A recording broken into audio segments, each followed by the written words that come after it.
الحمد للہ رب العالمین الصلاۃ والسلام علی سید الانبیاء والمرسلین اما بعد فاعوذ باللہ من الشیطان الرجیم بسم اللہ الرحمن الرحیم الصلاۃ والسلام علیک یا رسول اللہ وعلی آلک واصحابک یا حبیب اللہ الصلاۃ والسلام علیک یا نبی اللہ وعلی آلک واصحابک یا نور اللہ۔ اللہ تعالیٰ کے پیارے اور آخری نبی صلی اللہ تعالیٰ علیہ وآلہ وسلم نے ارشاد فرمایا، اسمع الصلاۃ اہل محبتی و عارفہم، کہ جو مجھ سے محبت رکھتے ہیں میں ان کا درود سنتا بھی ہوں اور ان کو جانتا بھی ہوں۔ صلو علی الحبیب صلی اللہ تعالی علی محمد صلی اللہ علیہ وسلم، صلاۃ و سلاما علیک یا سید یا رسول اللہ۔ اللہ تعالیٰ کے پاکیزہ کلام کی آگے تلاوت ترجمے کے ساتھ سنیے۔ اعوذ باللہ من الشیطان الرجیم، میں اللہ تعالیٰ کی پناہ میں آتا ہوں شیطان مردود سے۔ بسم اللہ الرحمن الرحیم،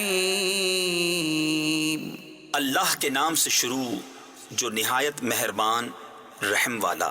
تبارک الذی بیدہ الملک وہو علی کل شیء قدیر، بڑی برکت والا ہے وہ جس کے قبضے میں سارا ملک اور وہ ہر چیز پر قادر ہے۔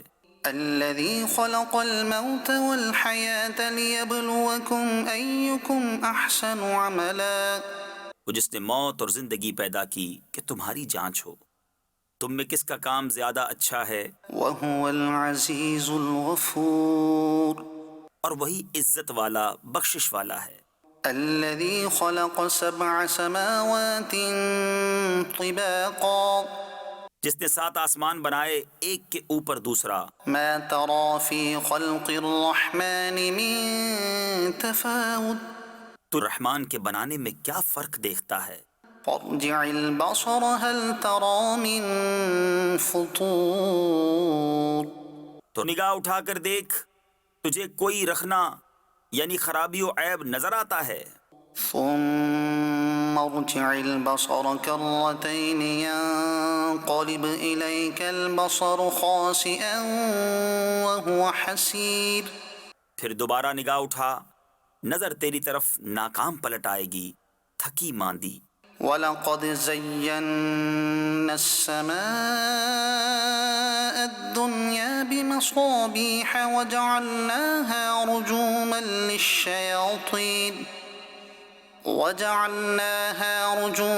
لِلشَّيَاطِينِ وَأَعْتَدْنَا لَهُمْ عَذَابَ السَّعِيرِ، اور بے شک ہم نے نیچے کے آسمان کو چراغوں سے آراستہ کیا اور انہیں شیطانوں کے لیے مار کیا اور ان کے لیے بھڑکتی آگ کا عذاب تیار فرمایا۔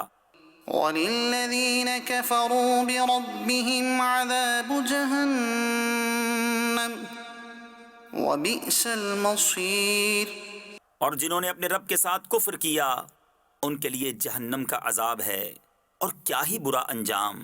إِذَا أُلْقُوا فِيهَا سَمِعُوا لَهَا شَهِيقًا وَهِيَ تَفُورُ، جب اس میں ڈالے جائیں گے اس کا رینکنا یعنی چنگھاڑنا سنیں گے کہ جوش مارتی ہے۔ تَكَادُ تَمَيَّزُ مِنَ الْغَيْظِ، معلوم ہوتا ہے کہ شدت غضب میں پھٹ جائے گی۔ كُلَّمَا أُلْقِيَ فِيهَا فَوْجٌ سَأَلَهُمْ خَزَنَتُهَا أَلَمْ يَأْتِكُمْ نَذِيرٌ، جب کبھی کوئی گروہ اس میں ڈالا جائے گا اس کے داروغہ ان سے پوچھیں گے کیا تمہارے پاس کوئی ڈر سنانے والا نہ آیا تھا؟ قالوا بلى قد جاءنا نذير فكذبنا وقلنا ما نزل الله من شيء، کہیں گے کیوں نہیں، بے شک ہمارے پاس ڈر سنانے والے تشریف لائے، پھر ہم نے جھٹلایا اور کہا اللہ نے کچھ نہیں اتارا۔ ان انتم الا في ضلال كبير، تم تو نہیں مگر بڑی گمراہی میں۔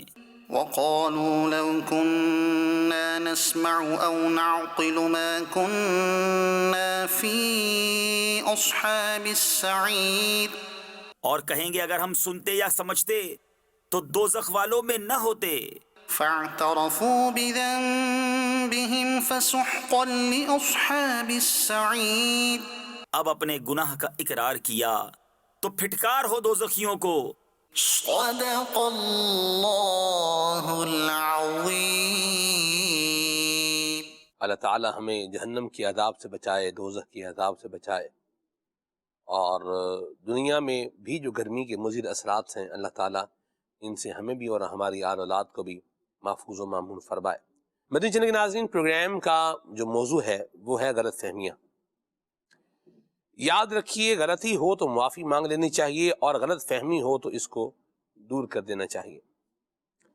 بعض اوقات انسان خود ہی مفروضے بناتا رہتا ہے اور ان مفروضوں پر نتائج بھی خود ہی مرتب کرتا رہتا ہے، گویا کہ یوں کہہ لیجئے کہ خود ہی جو ہے وہ جج ہوتا ہے، خود ہی وکیل ہوتا ہے، اور ایک نظام لے کر کے چل رہا ہوتا ہے، اور کسی بھی معاملے کے اعتبار سے اپنی ہی جو ہے وہ ذہن کے اعتبار سے چیزیں جو ہے وہ ایزیوم کر رہا ہوتا ہے، اور اس میں بعض اوقات بندہ بڑی بھول کھا جاتا ہے، یا کبھی کبھار بات صحیح سمجھ نہیں آتی، اور بندے نے جو غلط سنا ہوتا ہے اسی کو دماغ میں بٹھایا ہوتا ہے۔ اس کے جو نقصانات ہیں یہ اپنی جگہ پر ہیں۔ غلط فہمیوں کو زندگی میں جگہ نہیں دینی چاہیے، اور اسی طرح میں ایک اور بات بھی عرض کرتا چلوں کہ کسی کے دماغ کے اندر، کسی کے ذہن کے اندر، کسی کی سوچ کے اندر غلط فہمی کو داخل بھی نہیں کرنا چاہیے۔ بعض اوقات غلط فہمیوں کی وجہ انسان خود ہی ہوتا ہے، اور بعض اوقات کچھ دیگر لوگ ہوتے ہیں یہ بھی غلط فہمیاں پیدا کر لیتے ہیں۔ بہرحال ایک بات ہے کہ جو آپ کو کسی اعتبار سے کشمکش میں مبتلا کر رہی ہے، تو میرا خیال ہے اس بات کی اگر کلیئرٹی جو ہے وہ لے لی جائے تو یہ زیادہ بہتر ہے۔ نمبر ایک تو یہ ہے کہ ہر بات میں کشمکش کا شکار ہونا بھی نہیں چاہیے۔ کوئی بندہ مسکرا رہا ہے بیٹھا ہوا، یہ کیوں مسکرا رہا ہے؟ کوئی بیٹھا ہوا پریشان ہے، کیوں پریشان ہے؟ پہلے جو ہے وہ روزانہ نظر آ رہا تھا، ابھی جو ہے یہ جو ہے وہ محلے میں کم کم ہی نظر آتا ہے، کیا بات ہے؟ اس طرح کی جو ہے وہ چیزیں بعض اوقات ہم ایکسٹرا جو ہے وہ کانشیس ہو جاتے ہیں، اور جن چیزوں پر فوکس نہیں ہونا چاہیے ان چیزوں کو ہم جو ہے وہ زیر غور لے آتے ہیں، اور پھر طرح طرح کی چیزیں اس میں ساتھ میں جب ملاتے ہیں تو پھر یہ غلط فہمیوں کا ایک پورا یوں بولیے کہ ایک ملغوبہ تھا یہ بن جاتا ہے۔ ملغوبہ لفظ اس کے لیے میرا خیال ہے مناسب ہے۔ تو اپنے آپ کو غلط فہمیوں سے بچائیں، اور ایکسٹرا کانشیس ہونے کی بجائے وہ کام جو ہمارے نہیں ہیں ان سے بندہ اپنے آپ کو بچائے۔ تجسس کا شکار جو لوگ ہوتے ہیں وہ بھی غلط فہمیوں کا شکار جلدی ہو جاتے ہیں، کہ ایک کلو ملتا ہے، اس کلو کے اوپر وہ پوری کہانی بنا لیتے ہیں، جبکہ اس کلو کا کیا ہے کوئی وجود ہی نہیں ہوتا، کہ جو بات انہوں نے سنی ہوتی ہے وہ بات درستی نہیں ہوتی۔ اور یاد رکھیے، دیکھنے میں بھی غلطی لگ سکتی ہے، سننے میں بھی غلطی لگ سکتی ہے، اور بولنے میں بھی غلطی لگ سکتی ہے۔ یہ چانس ہیومن ایرر کا تو موجود ہے۔ بہرحال غلط فہمیوں کا کیا کیا نقصان ہو سکتا ہے، اور یہ عنوان اور موضوع انشاءاللہ آج ہم لے کر کے چل رہے ہیں۔ عدنان شیخ بھائی ہمارے ساتھ ہیں، آئیے ان سے بھی کلام سنیں گے۔ صلو علی الحبیب صلی اللہ تعالی علی محمد۔ صلی علی الحبیب صلی اللہ تعالی علی محمد صلی اللہ علیہ وآلہ وسلم۔ صلی علی نبینا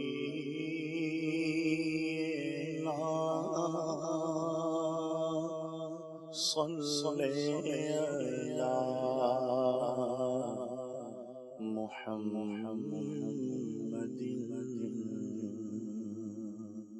صلی علی کریمنا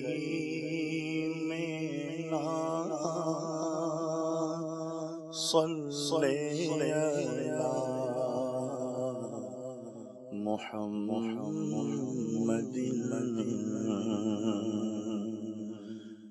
وہ جو نہ تھے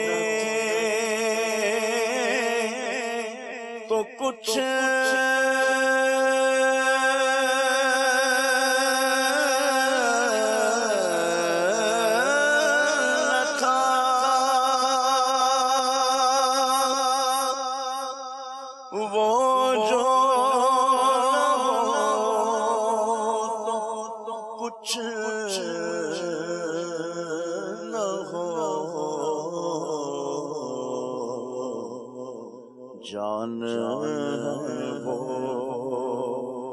جہان کی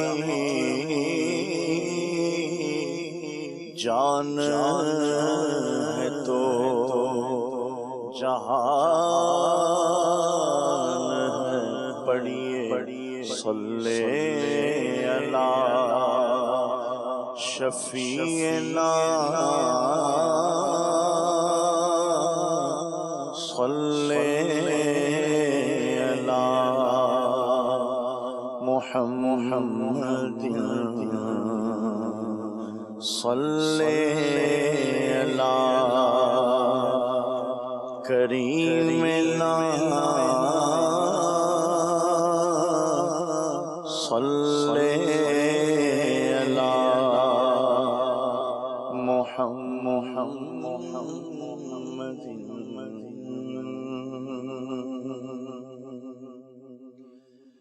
حاجیوں کے بر ہیں قافلے پھر یا نبی، حاجیوں کے بر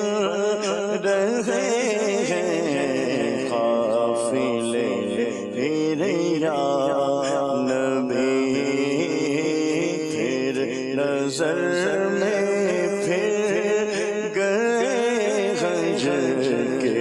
مناظر یا نبی، پھر نظر میں پھر گئے حج کے مناظر یا نبی، حاجیوں کے بن رہے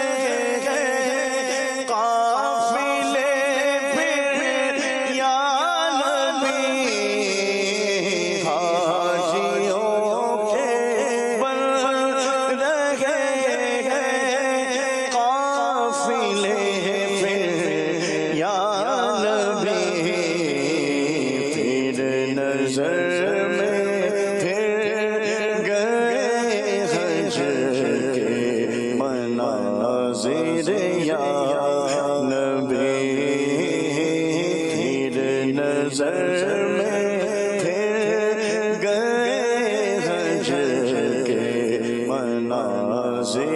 یا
مسترب مرشدی کا واسطہ بلوائیے یا نبی حاجیوں کے بل رہے ہیں قافلے پھر یا نبی گنبد خضرا کے جلوے دیکھنے کب آؤں گا گنبد خضرا کے جلوے دیکھنے کب آؤں گا گنبد خضرا کے جلوے دیکھنے کب آؤں گا کب تک اب تر پاؤ گے تم مجھ کو میرے یا نبی حاجیوں کے بل رہے ہیں قافلے میرے یا نبی آہ میرا کیا بنے گا حج پہ گلا جا سکا آہ میرا کیا بنے گا گر نہ حج پر جا سکا ہو کرم عطار پر ہو جائے زیر یا نبی ہو کرم عطار پر ہو جائے زیر یا نبی حاجیوں کے بل رہے ہیں قافلے پھر یا نبی نظر میں پھر گئے حج کے مناظر یا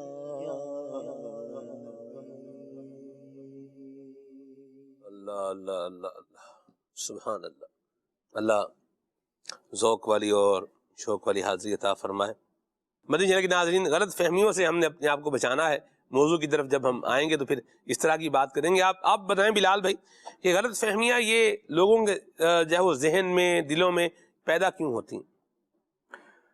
نحمدہ ونصلی ونسلم علی رسولہ النبی الکریم اما بعد فاعوذ باللہ من الشیطان الرجیم بسم اللہ الرحمن الرحیم.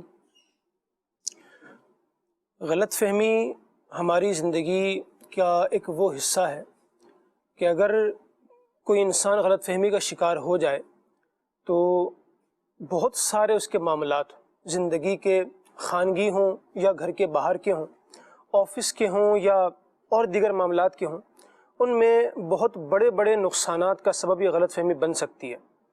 لیکن اسی غلط فہمی سے پیدا ہونے والی خرابیوں کا حل بھی یہ خود غلط فہمی ہی ہوتی ہے کہ جب تک کوئی بھی انسان اس بات سے لا علم ہے کہ میں کسی غلط فہمی کا شکار ہوں، اس کو یہ پتہ ہی نہیں ہے یہ بات کہ یہ مسکنسیپشن ہے جو میرے دماغ میں بیٹھ گئی ہے، میرے دل میں بیٹھ گئی ہے، اور اس کے مطابق میں اپنے معاملات کو اب آگے چلانے کی کوشش کر رہا ہوں، تو تب تک تو یہ نقصان دہ ثابت ہوتی ہے.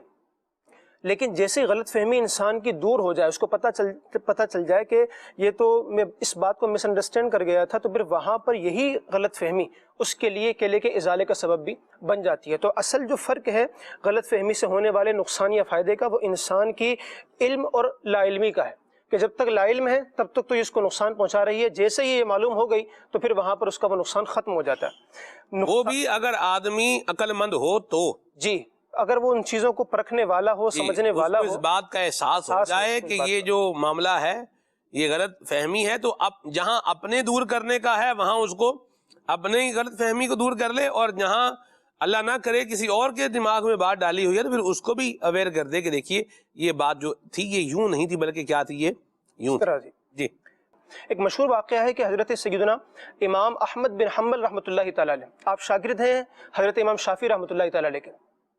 بتایا جاتا ہے کہ امام احمد بن حنبل رحمۃ اللہ تعالیٰ علیہ اس قدر کثرت کے ساتھ عبادت کرنے والے تھے کہ لوگ، اگر کوئی انسان ایسا ہوتا جو امام احمد بن حنبل سے محبت کرتا تھا تو اس دور میں کہا جاتا تھا کہ یہ راہ راست پر ہے، کیونکہ امام احمد بن حنبل ایسے شخص ہیں جو عقیدے کے اعتبار سے بھی حق پر ہیں، عمل کے اعتبار سے بھی درست ہیں، اور ان سے محبت کرنے والا یقیناً کوئی بدعقیدہ شخص نہیں ہو سکتا۔ لیکن وہی امام احمد بن حنبل رحمۃ اللہ تعالیٰ علیہ اپنی نمازوں کے اندر جب عبادتیں کر کے فارغ ہوتے تھے تو دعا کیا کرتے تھے کہ یا اللہ میرے استاد امام شافعی کو لمبی عمر عطا فرما، ان کو سلامتی عطا فرما۔ تو جو ان کی بیٹی تھیں امام احمد بن حنبل رحمۃ اللہ علیہ کے، وہ یہ سوچتی تھیں کہ میرے والد سارا دن حدیث کا درس دیتے ہیں، ساری رات عبادت کرتے ہیں، اور پھر دعا یہ کرتے ہیں کہ یا اللہ میرے استاد کو سلامت کرنا، تو ان کی عبادت کا یہ عالم ہے کہ ان کے پاس کوئی اضافی وقت نہیں ہے، فضولیات میں وقت نہیں گزارتے، تو جو ان کے استاد ہیں جن کے لیے یہ دعا کرتے ہیں ان کی عبادتوں کو پتہ نہیں کیا عالم ہوگا۔ ایک توقع وابستہ کر لینا۔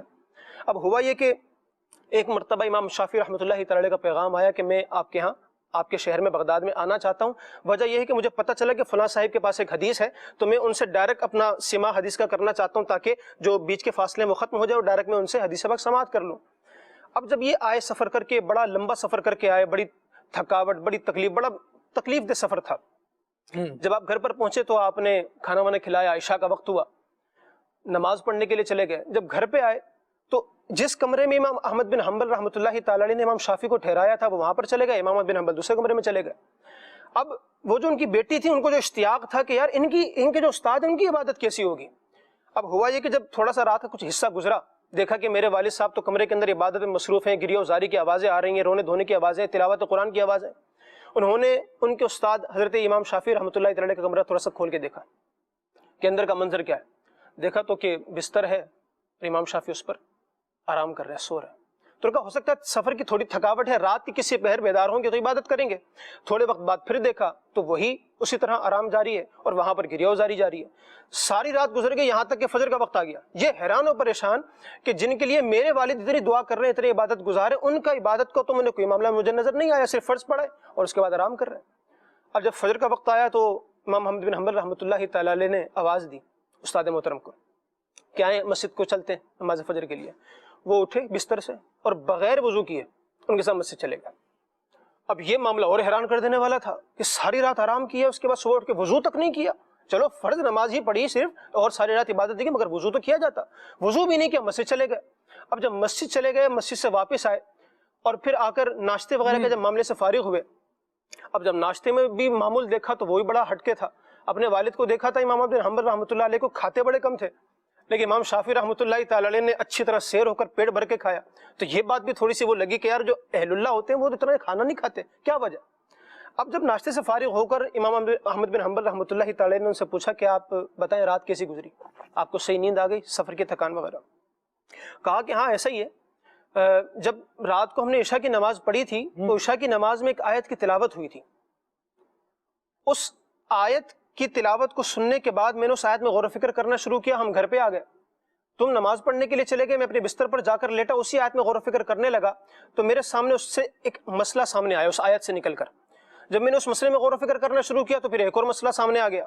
اسی طرح میں اس آیت سے نکلنے والے مسائل میں غور و فکر کرتا رہا حتیٰ کہ فجر کا وقت ہوا۔ جس وقت تم نے مجھے فجر کے لیے آواز دی تھی اس وقت میں تقریباً 108 مسئلے اس آیت سے نکال چکا تھا۔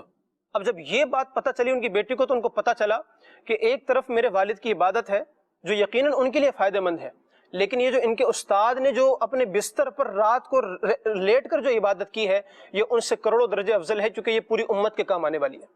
اب یہ جو معاملہ تھا یہ بھی پتہ چل گیا کہ جو وضو کیوں نہیں کیا، چونکہ وہ سوئے ہی نہیں تھے تو وضو کرنے کی حاجت بھی نہیں تھی۔ اب جب ناشتے کا مسئلہ کہ اتنا کھایا کیوں، تو اس کی وجہ خود ہی بیان کی امام شافعی رحمۃ اللہ تعالی نے کہا بات یہ ہے میں کئی مہینوں سے سفر پہ ہوں تمہارے آنے کے لیے، راستے میں میرا جو سامان ہے میرا مال ہے وہ گم ہو گیا تھا تو مجھے کھانے پینے کا میرے پاس کچھ موجود نہیں تھا، لیکن کچھ لوگ تھے جنہوں نے کہا کہ حضرت آپ ہمارے مال میں سے کھا لیں، کوئی بات نہیں، جیسے لوگ کہتے ہیں نا کہ آپ کا مال گم ہو گیا تو آپ ہمارے مال میں شریک ہو جائیں، ہم کھانا کھاتے ہیں آپ بھی کھا لیں، کوئی مسئلہ نہیں۔ کہا لیکن جب میں ان کے مال کی طرف نظر کرتا تھا تو اہل اللہ کو اللہ تبارک و تعالیٰ فراست عطا فرماتا ہے، وہ چیز کی گہرائی اور حقیقت کو جان لیتے ہیں۔ تو کہتے کہ جب میں دیکھتا تھا تو مجھے کچھ مال مشکوک لگتا تھا تو میں بس بقدر ضرورت ہی کھاتا تھا، چونکہ شریعت کا حکم یہی ہے کہ مال مشکوک میں سے جب بہت زیادہ حاجت ہو اور کوئی اور چارہ نہ ہو تو پھر بقدر ضرورت لے لیا جائے، باقی زیادہ نہ کھایا جائے۔ کہتے میں اتنا ہی کھاتا تھا، جب تمہارے گھر پہ پہنچا ہوں اور رات کو تمہارے ہاں کھانا کھایا، اس کھانے کے اندر جو مجھے انوار ملے، جو ایک حلال رزق کی ایک نورانیت مجھے وہاں پر نظر آئی، تو وہ کھانے کے بعد جب میں نے نماز پڑھنے کے بعد بستر پر لیٹا تو اللہ تبارک و تعالیٰ نے مجھے یہ توفیق عطا کی اور یہ مجھے فہم ملا کہ میں نے 108 مسئلے نکالے۔ تو اس لیے میں نے جب ناشتہ کیا تو تمہارے گھر کا کھانا اس لیے زیادہ کھایا کہ اس کی برکتیں مجھے زیادہ ملے اور اللہ تبارک و تعالیٰ مجھے اور زیادہ ترقی عطا فرمائے۔ تو جو ایک دین کے اصول ہیں کہ جب کوئی چیز شریعت نے ناجائز نہیں کی، حرام نہیں کہا جس چیز کو، تو اس کی توقع کسی اور سے رکھنا، اور اگر چلے توقع رکھ بھی لی ہے اور پوری نہیں ہوئی تو اس پر دل برداشتہ ہونا یا کسی کے متعلق اس کے کریکٹر پر انگلیاں اٹھانا شروع کر دینا یا غلط فہمیوں کا شکار ہو جانا، یہ کسی طرح درست نہیں ہوتا۔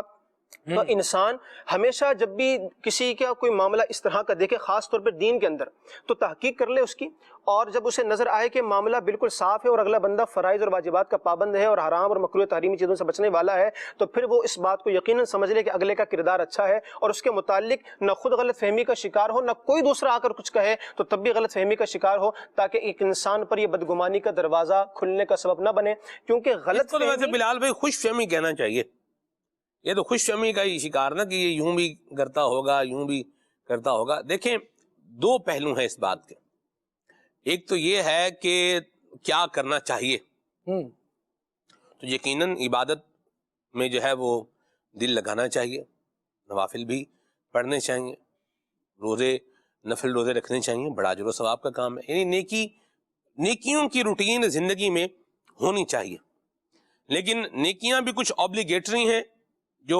فرض اور واجبات کے درجے میں ہیں، ان کو تو جو ہے وہ کرنا ہی کرنا ہے، اور دیگر اعتبار سے جو نوافل ہیں، جو جیسے صدقات کا بیان فرمایا، تو اپنی حفاظت کے لیے، اللہ پاک کا قرب پانے کے لیے، اللہ تبارک تعالیٰ کی رحمت زیادہ پانے کے لیے، پھر بندہ جتنی عبادت کرے گا اتنا اس کو جو ہے وہ نور زیادہ ملتا جائے گا۔ پوائنٹ جو ہے وہ یہ ہے کہ جس کام کی نگران شورا کا یہ مدنی پھول ہے، بات ہے ان کی، اور بڑی زبردست بات ہے کہ جس کام پر شریعت نے کسی شے کی، کسی کی مذمت نہیں کی، ہم بھی اس کام پر کسی کی مذمت نہ کریں۔ یہ ایک بات جو ہے وہ یاد رکھیں کہ اگر دین اسلام کی روشنی میں دیکھا جائے تو اس کی مذمت نہیں بنتی، جس طرح بلال بھائی نے کہا بھئی اگر کسی نے اشراق چاشت نہیں پڑھی تو اس کا مطلب یہ نہیں ہم اس کو ذلیل کریں، تو اس پہ مذمت نہیں بنتی، ترغیب بنتی ہے۔ آپ ترغیب دیں، اشراق چاشت بھی پڑھنی چاہیے، اللہ کی رضا والا کام ہے، بڑا ثواب ملے گا، سبحان اللہ، یہ اچھا ہے۔ یا کسی نے اوابین کے نوافل نہیں پڑھے تو اس پر اس کو بندہ ذلیل کرے، تمہیں تو وہ اللہ کی یاد میں دل نہیں لگتا کہ تمہارا، تھوڑی شرم کرو تھوڑی سی۔ کوئی بندہ کبھی نفلیں ہی پڑھ لیتا ہے، کوئی دو نفل ہی پڑھ لیا کرو، کوئی اللہ سجدہ ہی کر دیا کرو اللہ کو، فرض کے علاوہ، واجبات کے علاوہ، سنت موقدہ کے علاوہ بھی عبادت ہے۔ اس انداز میں آپ کسی کو سب کے سامنے اگر یوں بات کرنے ہیں تو اس نے تو کوئی جرم کیا نہیں ہے، لیکن اپنے دل آزاری کے جرم کے اندر ضرور گرفتار ہو رہے ہیں۔ تو جس کام کی شریعت مطہرہ نے مذمت نہیں کی اس کی ہم بھی مذمت نہ کریں، یہ بات جو ہے وہ یاد رکھیں۔ تو اور دوسروں سے جو بلال بھائی نے ایک بات کہی، حسن ظن تو بہرحال رکھنا چاہیے، حسن ظن رکھنا یہ الگ بات ہے، اور جو ہے وہ توقعات وابستہ کرنا یہ پھر ایک دوسری بات بھی ہے۔ تو بندے کو اپنا اگر ایک اعتبار سے دیکھا جائے، انڈیویجول کو، کسی کو، تو وہ اپنے اعتبار سے اگر دیکھا جائے تو عبادت کی، نیکیوں کی، ریاضت کی، اللہ کی یاد کی، خیرات کی، صدقات کی روٹین ہی ہماری زندگی میں ہونی چاہیے۔ یہ میرا خیال ہے ایک پرنسپل بات اگر رکھیں خالد بھائی، جسے ایک پالیسی بات جو ہے بیان کہتے ہیں، تو یہ میرا خیال ہے ایک مناسب بات ہے، کیا کہیں گے؟ بیلنس بات ہے بالکل، اور جہاں پر بھی یہ بات ہو کہ یہ کام مجھے کرنا ہے تو وہاں اپنی ذات کو ٹٹولا جائے، صحیح، قطع نظر اس کے کہ آپ دوسرے کو کھنگال رہے ہو، صحیح، اور یہ ان دونوں لفظوں پر اگر ذرا غور ہو کہ اپنے کو تو ٹٹولا جاتا ہے ہاں جی، اور دوسرے کو کھنگالا جاتا ہے، تو اس پر بھی توجہ ہونی چاہیے کہ ایسا کیوں ہے۔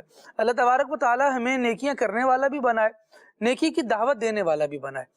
ہم بسا اوقات چاہ تو یہ رہے ہوتے ہیں کہ دوسرا جو بظاہر نیک نظر آ رہا ہے وہ نیکیاں کرتا ہوا بھی دکھائی دے تو یہ سوچ اچھی ہے، اس سوچ کو غلط نہیں کہا جا سکتا، لیکن اس نے نیکی نہیں کی یہ اس کا جرم ہو، یہ سوچ غلط ہے۔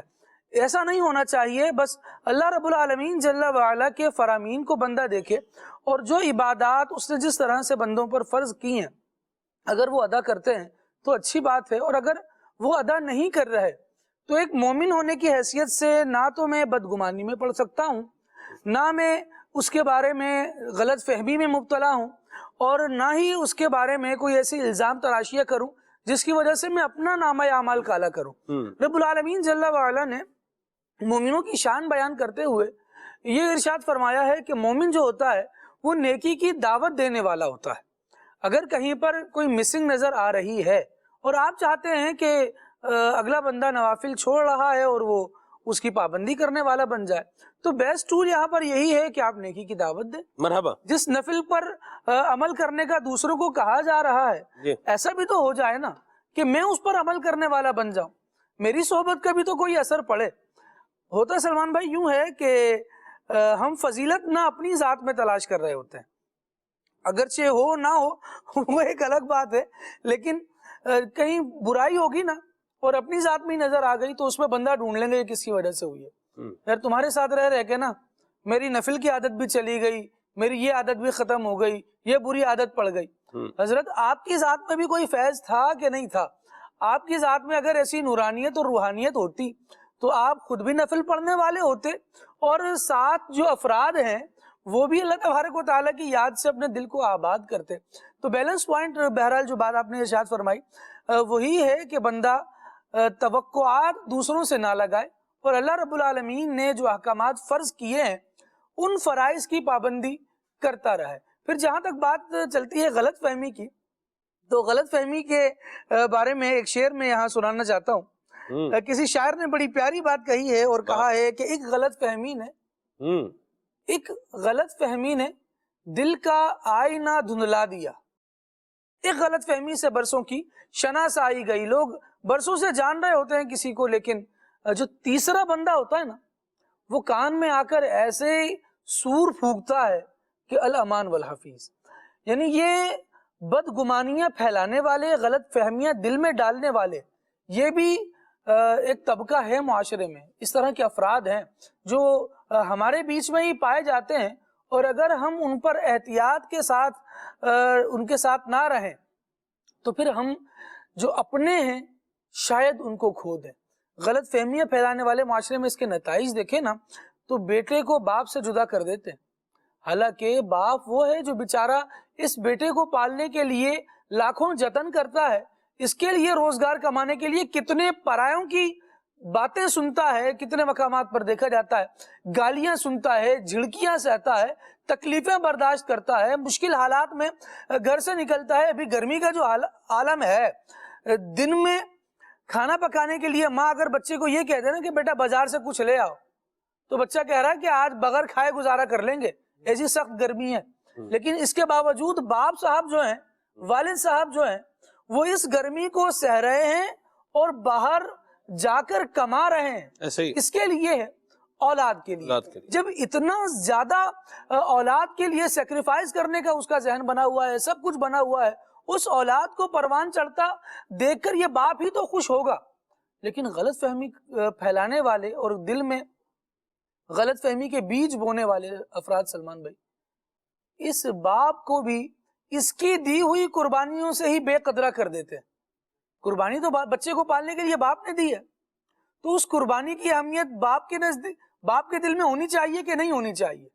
لیکن غلط فہمی کا ایسا بیج بویا جاتا ہے کہ بچے سے باپ ہی اپنا تعلق ختم کر دیتا ہے کہ ہاں یار یہ تو میری تو بات مانتا ہی نہیں ہے، میری تو کوئی سنتا ہی نہیں ہے، اس کے نزدیک تو اس کے دوستوں کی اہمیت زیادہ ہے، فلاں کی اہمیت زیادہ ہے، فلاں کی باتوں میں زیادہ آتا ہے، میری تو وہ کوئی بات سنتا نہیں۔ حالانکہ بچہ بیچارہ صبح سے لے کر شام تک والد صاحب کے چہرے کے خد و خال اور آثار ہی دیکھ رہا ہوتا ہے کہ کس بات پر ابو جی کا چہرہ بگڑ جائے گا، کس بات پر یہ خوش ہوں گے، اور وہ جستجو کر رہا ہوتا ہے کہ مجھے ابو کی رضائی مل جائے، ابو خوش ہو جائے۔ اور کوئی صرف یہاں باپ بیٹے کا معاملہ نہیں ہے سلمان بھائی، ایک چھت کے نیچے رہنے والے چند افراد ہیں نا، تو کوئی بھی کسی کے لیے زہر نہیں بنے گا اور یہ کوشش نہیں کرے گا جان بوجھ کر کہ یہ تکلیف میں آئے تو مجھے مزہ آئے. جن کے دل نفرت سے بھرے ہوں ان کا تو کچھ علاج کیا نہیں جا سکتا. ایک سلیم الفطرت افراد کی میں بات کر رہا ہوں کہ اگر ایک چھت کے نیچے وہ رہ رہا ہے نا تو اس چھت کے نیچے رہنے والا کوئی ایک فرد بھی تکلیف میں ہوگا نا تو دوسرا بھی اس کے لیے دل جلا رہا ہوگا اپنا, دوسرا بھی پریشان ہو رہا ہوگا, دوسرا بھی بیچارہ خوف میں مبتلا ہوگا کہ کب اس کی پریشانی سے جان چھوٹے. لیکن جو غلط فہمی کا بیج بونے والے ہوتے ہیں وہ ان سارے زبردست رشتوں کو جن کی بانڈنگ بہت مضبوط ہے ایسی دراڑیں پیدا کر دیتے ہیں کہ اپنوں سے منحرف ہو جاتا ہے اور دشمن بن جاتا ہے. خالد بھائی دونوں باتیں ہیں جی جو آپ فرما رہے ہیں, یہ بھی ہے لوگ بھی اس طرح کے کام کرتے ہیں اور کبھی کبھار جس سے دل متنفر ہو رہا ہے نا وہ خود بھی ایسے کام کر رہا ہوتا ہے. دونوں طرح کی بات تو دونوں طرح کی ہے سلمان بھائی, لیکن ایک باؤنڈری جو ہے اس کو اگر ہم سیٹ کر کے اس کی طرف آئیں کہ یار یہ معاملہ تو کلیئر رکھو. ایسی بات کچھ اصل میں بات یہ ہے کہ لوگ نا صبر کو تو کوئی درجہ دیتے ہی نہیں ہے, کہتے یہ تو فارغ فالتو شے ہے, یہ تو کرنا ہی نہیں چاہیے, جب بدلہ لے ہی سکتا ہے تو بدلے کی طرف آئے. ہر جگہ پر بدلہ نہیں ہوتا. اللہ تبارک و تعالی نے جو آپشن صبر کا دیا ہے نا سلمان بھائی, جی یہ صبر کا آپشن انسان کی زندگی کو اچھے انداز سے گزارنے کے لیے ایک بہترین ٹول کی حیثیت رکھتا ہے. جس طرح ہم اپنی زندگی کی بہت ساری ضروریات کو سلیکٹ کر کے رکھتے ہیں نا, مثال کے طور پہ اچھا گھر ہونا, ہم یہ کہتے ہیں کہ یہ زندگی کی ضرورت ہے. پہننے کے لیے کپڑے ہونا یہ زندگی کی ضرورت ہے. کھانے کے لیے اشیاء خورد و نوش گھر میں ہونا یہ زندگی کی ضرورت ہے. ایسے ہی زندگی گزارنے کے لیے انسان کی طبیعت میں صبر کا ہونا یہ بھی اس کی زندگی کی ضرورت ہے. انسان اس صبر سے غافل ہوتا ہے اور اس صبر کے دامن کو چھوڑتا ہے نا تو وہ ایک ضرورت زندگی کو چھوڑ رہا ہوتا ہے. پھر کیا کرتا ہے, بے صبرہ ہو کر یہ کہیں پر بھی پناہ حاصل نہیں کر سکتا. صحیح. بے صبرہ جو ہوگا اس کے ساتھ کون دوستیاں لگائے گا؟ اس کو پتا ہے ذرا سی مصیبت آئی ہے تو سب سے پہلے اس نے ہی بے صبری کا مظاہرہ کرنا ہے, اس نے ہی چھوڑ کر بھاگنا ہے, اس نے ہی پیٹھ دکھانی ہے, تو پھر اس کو دوست کیوں بنایا جائے. لیکن جب صبر کے ساتھ ہم چل رہے ہوتے ہیں تو ایک چھت کے نیچے ایک خاندان میں لوگوں کو پتا ہوتا ہے کہ یہ سہ جائے گا یا اس سے بات کی جائے تو اس کا نتیجہ جو ہے وہ اچھا آئے گا. تو یہ صبر انسان کو اس کی اخلاق کی بلندیوں کی طرف لے کر جا رہا ہوتا ہے. مرحبا. لیکن ہم یہ سوچتے ہیں کہ نہیں, صبر سے کچھ نہیں ہوتا بھائی, صبر جس نے کیا ہے اس پر تو ظلم ہی ہوئے ہیں. اور پھر ایسے مقولے ہم رائج کر دیتے ہیں قطع نظر اس کے کہ اس لفظ کو کہنے کی وجہ کیا تھی اور کانسیکوینسز کیا تھے اس کے. شان نزول کے ساتھ ایک لفظ میں بھی ملا ہوں. جی ملا ہے. شان نزول کیا ہے اور سبب ورود کیا ہے. جی بالکل یہ ہوتی ہے بات راشد بھائی, بندہ لفظ بولتا ہے سامنے والے کے دل سے بات نکلتی ہے. سبحان اللہ, کیا بات ہے. کبھی اپریسیشن میں نکلتا ہے اور کبھی جو ہے اسی طرح بندہ کوئی بات کہتا ہے اور سامنے والے کے دل سے نکلتی ہے ہائے اللہ رحمت فرمائے. تو یہ ہائے کسی کی بات نہیں لینی چاہیے, بات وہی کرنی چاہیے جس سے کسی کو جو ہے وہ اچھا لگے. جزاک اللہ. راشد بھائی حوصلہ افزائی فرمائی آپ نے. سلمان بھائی صبر کا دامن چھڑوائیں گے اور لفظ کیا کہیں گے کہ بھائی ظلم سہنا بھی ظالم کی مدد ہے. تو کیا کیا جائے, اس کو یہاں سے بغاوت پر ابھار دیا اور خود پیچھے سے فارغ ہو گئے. اب یہ بیچارہ بغاوت کے جرم میں مارا گیا. اس سے اچھا یہ نہیں تھا کہ یہ صبر ہی کر کے تھوڑا سا معاملے کو نیچے آنے دیتا. اب اللہ کریم ہمیں توفیق خیر عطا فرمائے. جب انسان سلمان بھائی صبر پر آ جاتا ہے نا تو صبر اس کو اندر سے مضبوط کر رہا ہوتا ہے. جب انسان اندر سے مضبوط ہوتا ہے نا تو پھر وہ چھوٹی چھوٹی کرچیاں بن کے بکھرتا نہیں ہے. پھر ایسا نہیں ہوتا کہ کوئی بھی پتھر اس کی طرف آیا اور جناب والا یہ بکھر گیا. ایسا نہیں ہوتا. پھر وہ جب اندر سے مضبوط ہوتا ہے تو وہ چٹان کی طرح ہوتا ہے. اللہ کریم ہمیں یہ حوصلے عطا فرمائے. اور رشتوں کو نبھانے کے لیے جہاں غلط فہمیاں پھیلانے والوں سے بچنا ضروری ہے, ایک باؤنڈری تو یہ ہے. دوسری باؤنڈری یہ بھی ہے کہ اپنی ذات میں بھی تو صبر کا کچھ نہ کچھ عنصر شامل کرنا چاہیے تاکہ میں کسی کی بات کو سہ بھی تو سکوں, کسی کو سن کر برداشت بھی تو کر سکوں. جب برداشت نہیں ہوگی تو پھر یہی ہوگا کہ پتھر سے پتھر ٹکراتے رہیں گے, چنگاریاں اڑتی رہیں گی. درست فرمایا. اللہ ہمیں عافیت اور سلامتی عطا فرمائے، اور کلیئرٹی بندے کو کر لینی چاہیے۔ اصل میں جب بندے کے اوپر زد پڑتی ہے نا کسی بات سے، اس کو یوں لگتا ہے کہ یہ یا میری شخصیت یا میرا کردار یا میرا امیج یا میرا اختیار یا میرا منصب یہ ڈس بیلنس ہو جائے گا، کسی ایسی بات کہ جب بندے کو خبر ملتی ہے نا کسی کی طرف سے، تو پھر اس پہ بندہ بعض اوقات ایسے انداز میں جو ہے وہ ریئیکشن جو ہے وہ دیتا ہے کہ جو درست نہیں ہوتا، جبکہ اگر کسی کی سنی ہوئی بات کی اگر تحقیق کر لی جائے اور اس کو جو ہے وہ دیکھ لیا جائے، جیسے مثال کے طور پر مجھے کوئی بندہ آگے بولے خالد بھائی کے بارے میں، اللہ معاف فرمائے ہمارے ہاں یہ ہے نہیں، میں اس کو یوں کرتا بھی نہیں، میں اس کو ایک اور انداز میں لے لیتا ہوں۔ بھی ایک آفس ہے، اس میں 2 لوگ جو ہے وہ کام کرتے ہیں، ان دونوں میں آپس میں سلوک اتفاق بھی ہے، اور کوئی بندہ آ کے ایک بولے بھئی یہ ان قریب تمہاری چھٹی کروانے والا ہے، تم تو بڑی محبت سے بیٹھ رہے ہو، باتیں کر رہے ہو، چائے پی رہے ہو، ساتھ جو ہے وہ چلتے پھرتے کھاتے پیتے نظر آ رہے ہو، لیکن ان قریب جو ہے وہ تمہارے پاؤں کے نیچے سے زمین کھسکنے والی ہے، یہ کرسی تمہاری جانے والی ہے، اور یہ لے کے یہی جائے گا، پنجابی میں کہتے ہیں بھئی سیروں لے آ جائے گا۔ یا اللہ خیر۔ اچھا ادھر یہ تو آ کے بات ایک کسی نے کان میں پھونک جو ہے وہ مار دی۔ اب میرا کام بنتا ہے، اللہ نے مجھے بھی عقل دی ہے، شعور جو ہے وہ دیا ہے، یا کوئی ایکس وائی زی کوئی بندہ دوسرا جس کو بات بولی جا رہی ہے اس کو بھی اللہ نے عقل دیا ہے، شعور دیا ہے، سینس جو ہے وہ دی ہے، اس کو استعمال کرے۔ سب سے بہترین بات یہ ہے کہ جو بات آ رہی ہے اس کو کلیئر کر لیا جائے، جی کوئی ایسی بات اگر ہے تو اس کو بتا دیں۔ اور خالد بھائی نہیں ہوتا، میرے پاس ایک جو ہے نا وہ ایک بندہ آیا اور اس نے آ کے مجھے بات کہی، تو میں نے فوراً موبائل اٹھایا، میں نے کہا ابھی نمبر ملاتے ہیں، نہیں رہنے دیں ابھی پوچھ لیتے ہیں۔ تو بات کیا ہے، وہ بلی تھیلے سے کیا ہو گئی، باہر آ گئی، ڈھول کا پول کھل گیا۔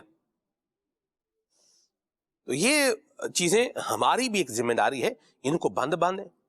نفرت پھیلانے والی، فساد لانے والی اور اس طرح کی جو چیزیں ہوتی ہیں ان کا کیا کریں، ان کا خاتمہ کریں، اپنی زندگی میں خیر لے کر کے آئیں، اور ہر وقت جو ہے وہ ہوا کے گھوڑے پر یوں سوار رہنا کہ جدھر ہوا جو ہے وہ چلائے گی یہ چلتا جائے گا اور اڑا کے لیتا جائے گا، یہ انداز بھی ٹھیک نہیں ہے۔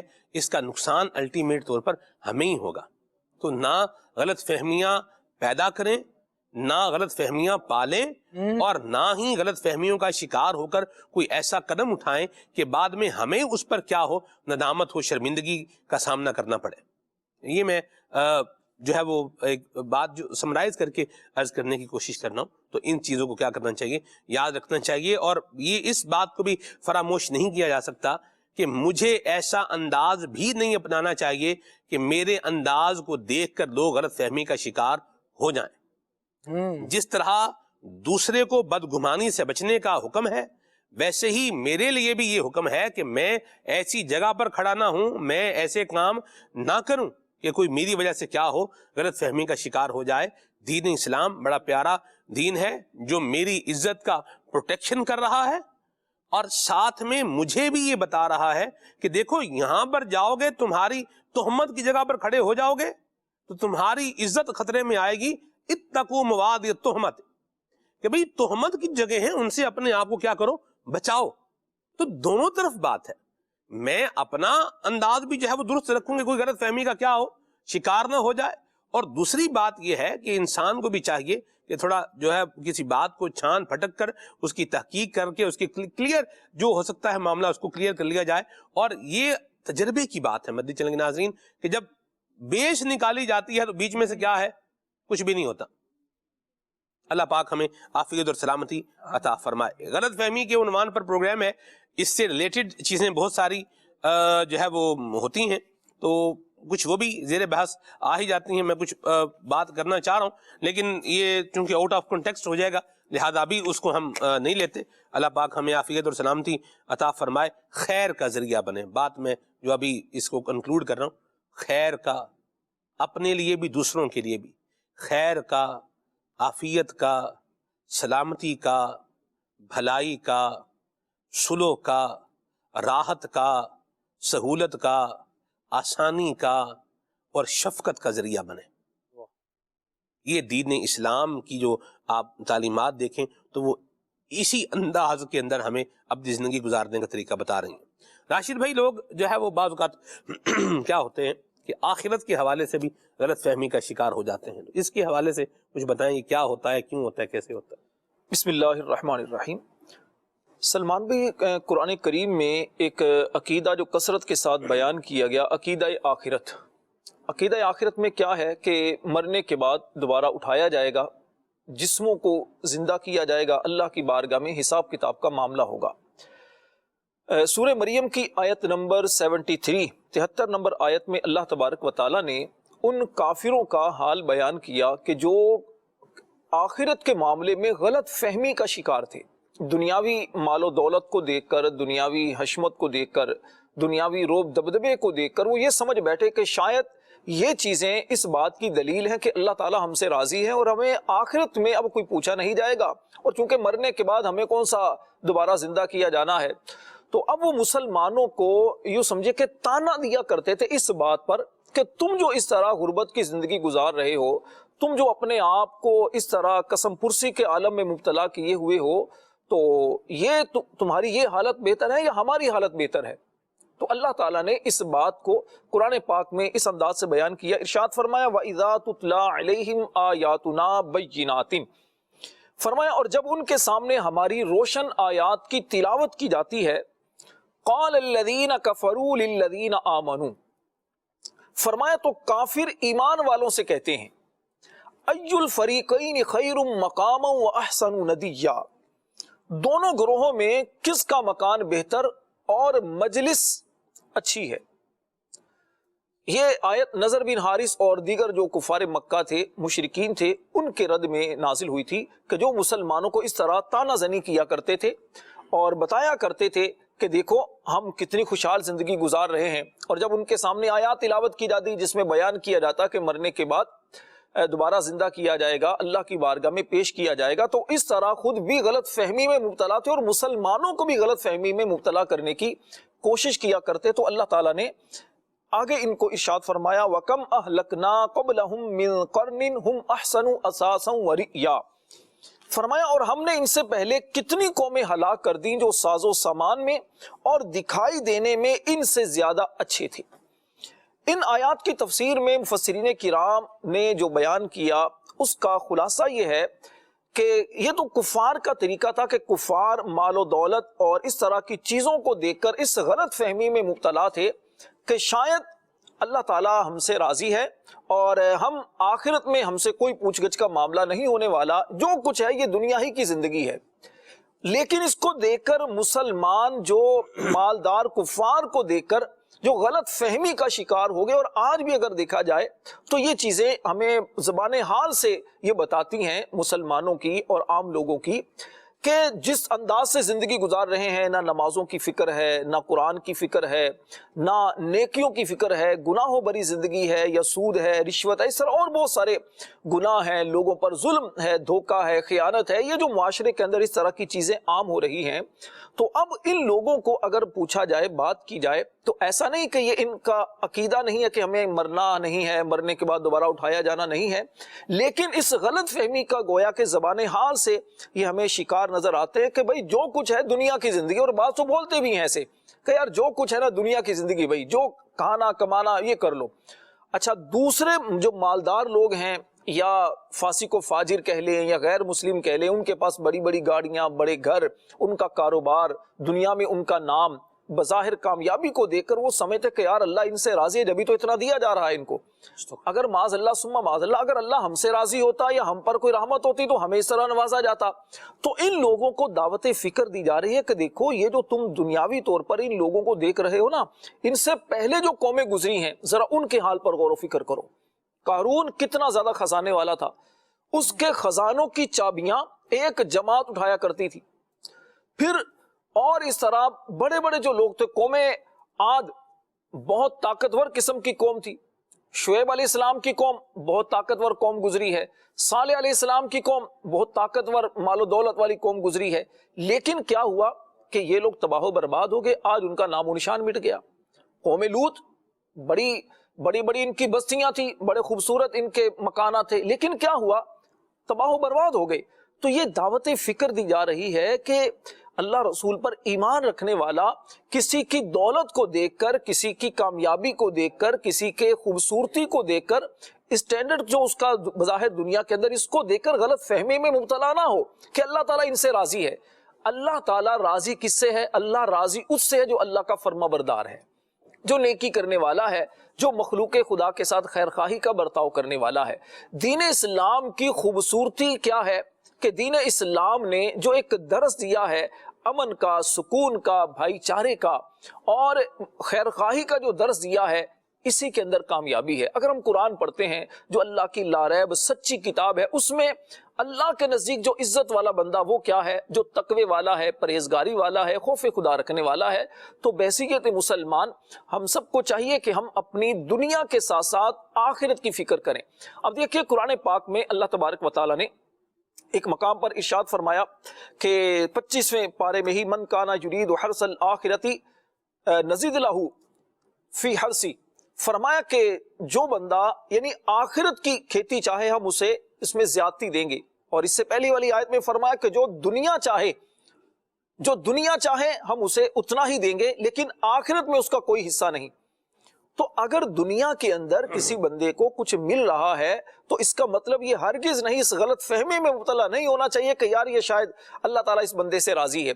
بعض اوقات کیا ہوتا ہے، حدیث کریمہ کے جو مضامین ہیں جو ہم پڑھتے ہیں اس کے اندر اس بات کو بھی بیان کیا گیا کہ اللہ تبارک و تعالیٰ کہ ہاں کوئی بندہ جیسے غیر مسلم ہے، اگر کوئی نیکی کرتا ہے، کوئی فاسق و فاجر کوئی اچھا کام کرتا ہے تو اسے دنیا میں ہی دے دیا جاتا ہے، لیکن آخرت میں اس کا کچھ حصہ نہیں ہوتا۔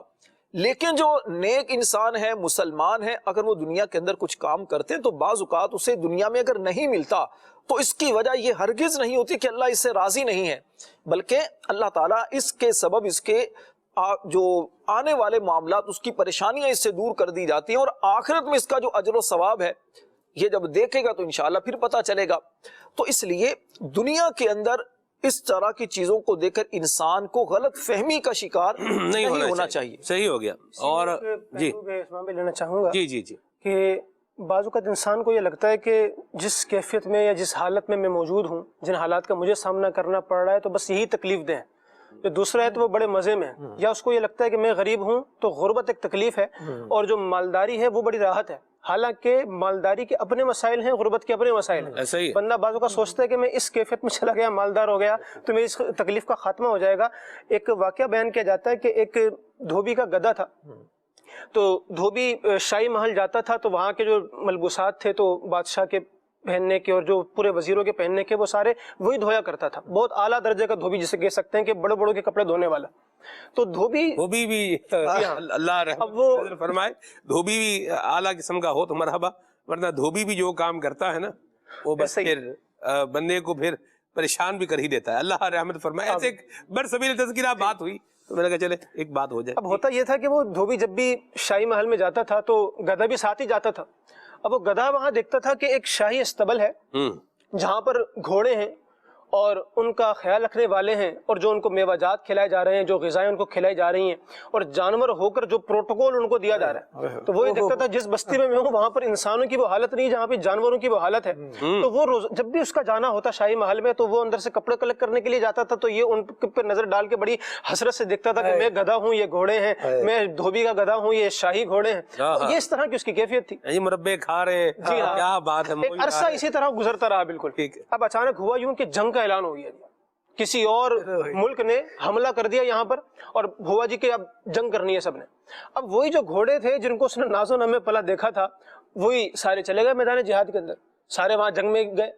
اب یہ تو چونکہ گدھا تھا اور وہ بھی دھوبی کا گدھا تھا تو وہ تو اپنے معاملات کے اندر اپنے ملک کے اندر ہی رہا، اس کا کیا جنگ اور جہاد میں کام تھا۔ ایسے دھوبی کے پاس گدھا نا آج بھی ہوتا ہے جی، ایسا ہی ہے، دیکھا ہے دھوبیوں کی اگر آپ بستی دیکھیں نا جتنے آپ کو ایسا ہی گدھے سے مراد گدھا ہے جی، اس گدھے سے مراد گدھا ہی ہے، ڈنکی جسے کہتے ہیں خالد، کیا ہو گیا جی۔ اب جب وہ سارے جنگ سے واپس آئے نا تو دیکھا بہت سارے گھوڑے جو ہے مر گئے جنگ میں، بہت سارے جو ہے وہ زخمی لوٹے، کٹے پھٹے ہیں۔ جب ان کی حالت دیکھی اور تکلیفیں دیکھی تو اس کو تو جھرجھری آ گئی، اور پھر کہتے کہ اس نے وہاں پر وہ کیا کہ میں دھوبی کا گدھا ہی بھلا، مجھے شاہی گھوڑے نہیں بننا. تو انسان بعض اوقات اپنی کیفیت کو اگر سمجھ لے کہ مجھے یعنی بعض اوقات انسان نا وہ سمجھتا ہے کہ اوپر سے ایسا لگتا ہے کہ اس کے پاس فائدے زیادہ ہیں, میرے پاس نقصانات زیادہ ہیں. حالانکہ بندہ اگر ایک پیپر لے سلمان بھائی, کسی بات کو اس کو جج کرنے کا, اس کو سمجھنے کا طریقہ کار بالکل یہی ہوتا ہے جو کہ آن پیپر بات کی جائے, بندہ اوپر چیز لکھ لے اور پھر ایک کالم بنائے اس کے فوائد کا, ایک بنائے اس کے نقصانات کا. یعنی غربت ہے تو اس کے فوائد کیا ہیں, اس کے نقصانات کیا ہیں, مالداری ہے تو فوائد کیا ہیں, نقصانات کیا ہیں. تو جب بندہ اس اعتبار سے آن پیپر چیزوں کو لاتا ہے تو پھر اس کے سامنے بہت ساری چیزیں کیا ہو جاتی ہیں, واضح ہو جاتی ہے. ابھی جیسے خالد بھائی بات کر رہے تھے گھریلو معاملات کے اندر کہ انسان کو جو ہے وہ اگلے کے حوالے سے کلیئرٹی رکھنی چاہیے اپنے اندر. آج کل ایک بڑا مسئلہ ہے, ہمارے پاس بھی لوگ آتے ہیں, آپ کے پاس بھی آتے ہوں گے کہ حضرت میں بڑی کوشش کرتا ہوں کمانے کی, مگر اس کے باوجود گھر جاتا ہوں تو تانے ملتے ہیں. میں اپنا پورا 100% 112% دے رہا ہوں, لیکن اس کے باوجود بھی بار بار تقاضے ہوتے ہیں اور مجھے طرح طرح کے تانے دیے جاتے ہیں کہ تم گھر پہ پورا لاتے نہیں ہو, تم نے کوئی خفیہ شادی کر رکھی ہے, تم صحیح طرح کام نہیں کرتے. 100 طرح کے مسائل ہیں جو گھروں میں اب وہ آتے کہاں سے, وہ بعض اوقات دوسرے ایک خاندان پورے جو ہوتا ہے جو سپورٹ کرنے والا, آج کل رابطے بڑے آسان ہیں, واٹس ایپ پہ باتیں ہیں, کال پیکیجز ہیں, تو اس کے اندر جب بندہ اپنی کیفیات کا ذکر کرتا ہے کہ یہ کمی ہے, یہ کمی ہے, تو اگلا بندہ اس کو بعض اوقات فیڈ کر رہا ہوتا ہے, جس کی وجہ سے اگلا بندہ غلط فہمی کا شکار ہوتا ہے کہ یار یہ سارے کے سارے دروازے ہمارے پاس ہی کیوں بند ہے. ہمارا شوہر اگر رکشہ چلا رہا ہے تو برابر والے کا بھی تو چلا رہا ہے نا, تو وہاں پر حالات کیا ہیں اور ہمارے یہاں حالات کیا ہیں. تو بندہ بہت ساری چیزوں کی وجہ سے خود بھی کیا ہو رہا ہوتا ہے کہ ان ساری چیزوں کا شکار ہو رہا ہوتا ہے. حالانکہ اگر وہاں پر بات کی جائے یا اگلے کی بات کو صحیح طریقے سے سمجھا جائے تو غلط فہمی وہاں پر دور ہو سکتی ہے. وہاں پر اگلا بھی یہی کر رہا ہوتا ہے کہ اپنا 100% دے کر اگلے کی ضروریات ساری کی ساری پوری کر رہا ہوتا ہے, بلکہ کچھ حد تک آسائش بھی دے رہا ہوتا ہے. لیکن آسائش کا ہم نے ذہن میں جو ایک لیول بنا کے رکھا ہوتا ہے وہ غربت اور مہنگائی اور حالات جو ہے وہ پورے نہیں ہونے دے رہے ہوتے, جس کی وجہ سے غلط فہمی کا شکار ہوتے, رشتوں میں دراڑیں پڑتی ہیں.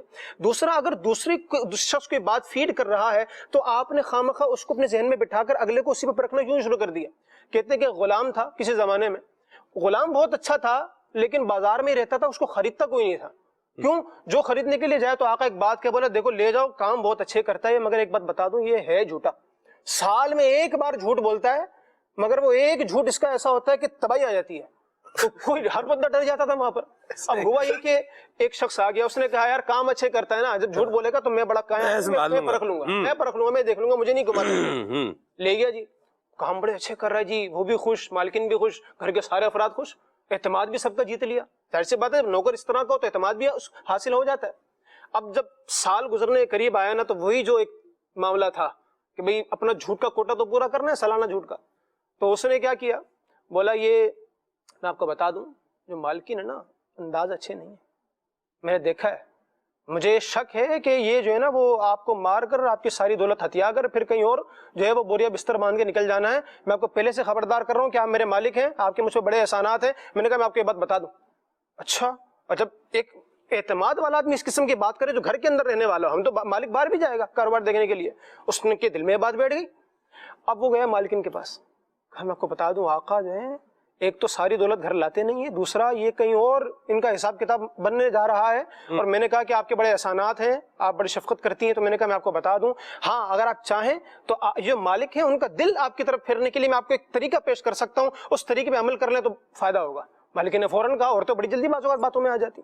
کہا کہ کیا حال ہے, کہا آپ ایک کام کریں, جو ان کی گردن کے پاس کے بال ہیں نا, وہ جب یہ رات کو سو رہے ہو تو تھوڑے سے کاٹ کے نا اگر آپ مجھے دے دیں تو میں کسی جگہ لے کے جاؤں گا, تو پھر ایسا ہوگا ان پر کہ ان کا سارا دل دماغ آپ ہی کی طرف ہو جائے گا, آپ کو غلام بن جائے گا, آپ کو غلام بن جائے گا. اب جب رات ہوئی تو سو گئے.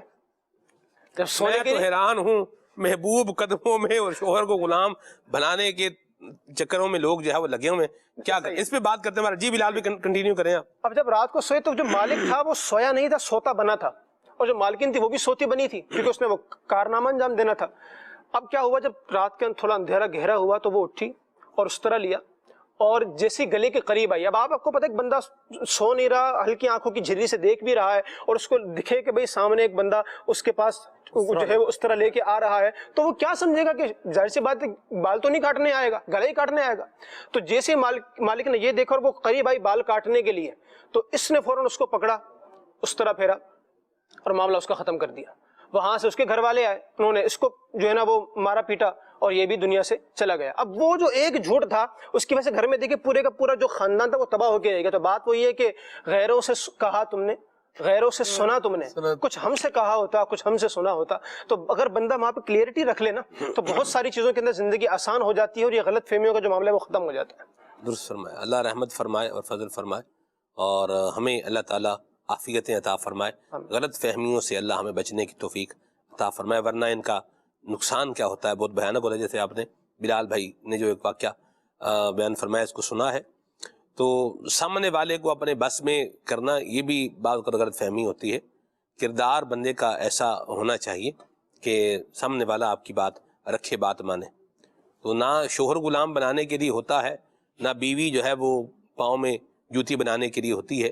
شوہر کو اللہ کریم نے اپنا مقام عطا فرمایا ہے، زوجہ کو، بیوی کو اللہ کریم نے جو ہے وہ اس کا مقام عطا فرمایا ہے، اس کی اپنی عزت ہے، اس کی اپنی حرمت ہے، دونوں کی جو ہے وہ ویلیو ہے۔ تو ایک دوسرے کو غلام بنانے کے چکر میں اپنا جو ہے وہ زندگی گھلانے اور اپنا مال اور اپنا جو ہے وہ اسباب لٹانے کی بجائے اگر ہم اللہ سے جو ہے وہ لو لگائیں تو سارے کام ہو جائیں گے۔ جو اگر ہم کسی زندگی میں پرابلم کا سامنا کر رہے ہیں تو انشاءاللہ وہ بھی دور ہو جائے گی۔ تو یہ جو برل غلام بنانے والا جو چکر ہے، یہ لوگ غلام بنانے کے چکر میں خود غلام بن جاتے ہیں۔ ایسے ہی جیسے میں چاہوں یار خالد بھائی کیا بن جائیں، یہ میرے غلام بن جائیں، خالد بھائی اب بات آ گئی ہے، اللہ اکبر، آپ نے تو پہلے ہی ہاتھ باندھے ہوئے ایک چلے ہم کون سا مقابلہ باز ہیں؟ ایسی بات بیٹھ سبیلے تذکرہ ہی بات جو ہے نا وہ ہو رہی ہے نا، صحیح کہ میں بولوں یہ میرے غلام بن جائیں۔ اب میں کسی کے پاس جا رہا ہوں، اب وہ مجھے بولے گا اب یہ لے آؤ، وہ لے آؤ، یہ کر دو، وہ کر دو، اتنے پیسے لگیں گے، یہ دے دو، یہ کر دو۔ اچھا خالد بھائی نے غلام بننا ہے کہ نہیں بننا، یہ بات تو کیا ہے اگلی ہے، اپنے ضرور کام پہ لگ گئے ہیں، اب یہ کر دو، ابھی وہ کر دو، اب کیا ہے چکر بھی کاٹ رہا ہے، آ رہا ہے جا رہا ہے، کیا کر رہے ہیں بندہ خدا۔ اللہ پاک ہمیں سمجھ اور عقل عطا فرمائے۔ رشتے نبھانے کے لیے ہوتے جی، اور جس رشتے کی جو ڈائنامکس اور جو ڈائمینشنز دین اسلام نے بیان فرمائی ہیں، وہ رشتہ انہی ڈائنامکس اور انہی ڈائمینشنز کے ساتھ جو ہے وہ آپ زندگی میں ایڈ رکھیں گے تو خیر پائیں گے، اور اگر اس سے ہٹ کر کوئی اور انداز لینے جائیں گے تو پھر خود وہ کسی جو ہے وہ آپ کے ذہن کے مطابق ڈھلے گا نہ ڈھلے، ہم کہیں نہ کہیں ضرور آزمائش میں آ سکتے ہیں۔ یہ دیکھی بھالی باتیں ہیں معاشرے اور زمانے کے اندر۔ سلمان بھائی، قرآن مجید میں رب العالمین نے ارشاد فرمایا، جیسا یعنی اس کا مستفاد یہ ہے کہ جیسا شوہر ہے خاتون کے لیے، بیوی کے لیے، ویسے ہی بیوی کی بھی اہمیت ہے شوہر کے لیے۔ فرمایا ہن لباس لکم وانتم لباس لہن، عورت کو بھی مرد کے لیے لباس قرار دیا اور مرد کو عورت کے لیے لباس قرار دیا گیا، اور اس میں لباس قرار دینے میں بے شمار حکمتیں بیان کی گئی، جس میں سے ایک یہ بھی ہے کہ جس طرح لباس، اچھے لباس سے انسان مطمئن ہوتا ہے، اسی طرح اچھے رشتے سے بھی، اچھے ازدواجی تعلقات سے بھی انسان مطمئن ہو کر آسودگی کی زندگی گزارتا ہے۔ اب اگر لباس اطمینان بخش آپ دوسرے کے لیے بنیں گے تو دوسرے کا وہ لباس بھی آپ کا جو آپ زیب تن فرمائیں گے وہ آپ کو سکون دے گا۔ جب آپ کہیں کہ نہیں دوسرے کے لباس میں چھید رہے اور میں عزت و وقار کا لباس پہن کے رکھوں، ایسا نہیں ہو سکتا۔ درست فرمایا، اللہ ہمیں عافیت عطا فرمائے اور ایک دوسرے کا خیال اور احساس کرتے ہوئے اللہ ہمیں زندگی گزارنے کی توفیق عطا فرمائے۔ بعض اوقات ایک طرف سے تو اچھا ٹریٹ ہو رہا ہوتا ہے لیکن دوسری طرف سے نیگلیجنس ہوتی ہے، اور یاد رکھیے کہ کبھی کبھار بندے کو نعمتوں کی قدر ان کے چھن جانے کے بعد ہوتی ہے۔ اس وقت کا انتظار مت کریں کہ جب کہنا پڑے کہ اب پچھتائے کیا ہو، جب چڑیاں چگ گئیں کھیت، پانی جب پل کے نیچے سے گزر گیا یا سر کے اوپر سے گزر گیا، تو اب کیا پچھتانا، تو اب کیا رونا، تو اب کیا سمجھنا۔ نعمتوں کی قدر کریں، رشتوں کا احساس کریں اور رشتے نبھانے والے بنیں، اور غلط فہمیوں کو اپنی زندگی کے اندر نہ آنے دیں۔ کال لیتے ہیں، آگے چلتے ہیں۔ آج کا موضوع بہت اچھا رکھا ہے۔ غلط فہمی کی وجہ سے جو ہے نا اکثر لوگ بات بند کر دیتے ہیں، بات ہی نہیں کر رہے ہوتے، منہ پھلا کے بیٹھے ہوتے ہیں۔ اب جس سے بات بند ہوتی ہے وہ اگلا بندہ جا کے سمجھا رہا ہوتا ہے، بھائی میری غلطی نہیں تھی، ایسا ایسا ہوا تھا، اس کی وجہ سے جو ہے نا سب کچھ ہو گیا۔ لیکن اگلا بندہ پھر بھی منہ پھلا کے بیٹھا ہوتا ہے، وہ بات نہیں کر رہا ہوتا اور مطلب بالکل الگ ڈھلک چل رہا ہوتا ہے۔ تو ایسا اگر کوئی کرے تو پھر ہم کیا کریں، اس حوالے سے تھوڑا بتائیں۔ جی شاہ صاحب، جی راشد بھائی۔ دیکھیے یہ دوسرا ایک پہلو ہے۔ ایک تو پہلو خالد بھائی نے تفصیل کے ساتھ بیان کیا کہ غلط فہمی کوئی دوسرا ہمارے اندر پیدا کر دیتا ہے، اور ایک غلط فہمی اگر یوں کہیں اکثر ایسا ہوتا ہے کہ ہم خود غلط فہمی کا شکار ہو جاتے ہیں. تو اب اگر ایسا معاملہ ہو جائے, غلط فہمی آپس میں ہو جائے, تو نگران شورا کا یہ جملہ بہت رہنمائی کرتا ہے. آپ فرماتے ہیں غلط فہمی ہو تو دور کر لیں, غلطی ہو تو مان لیں.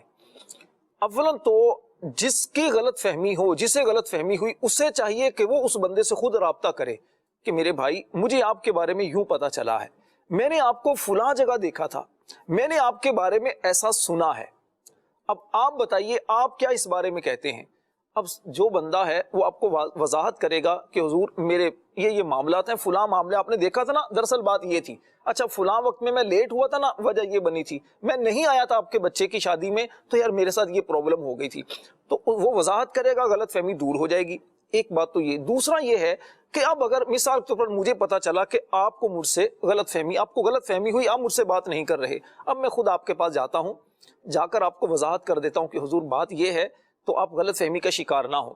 تو اب میں نے وضاحت کر دی, میں نے معذرت کر لی, یہ جو بھی چیز کر لی, تو اب آپ کا حق بنتا ہے آپ اس کو قبول کر لیں. مرحبا. نیک مسلمان جو ہوتا ہے نا وہ معذرت کو قبول کر لیتا ہے.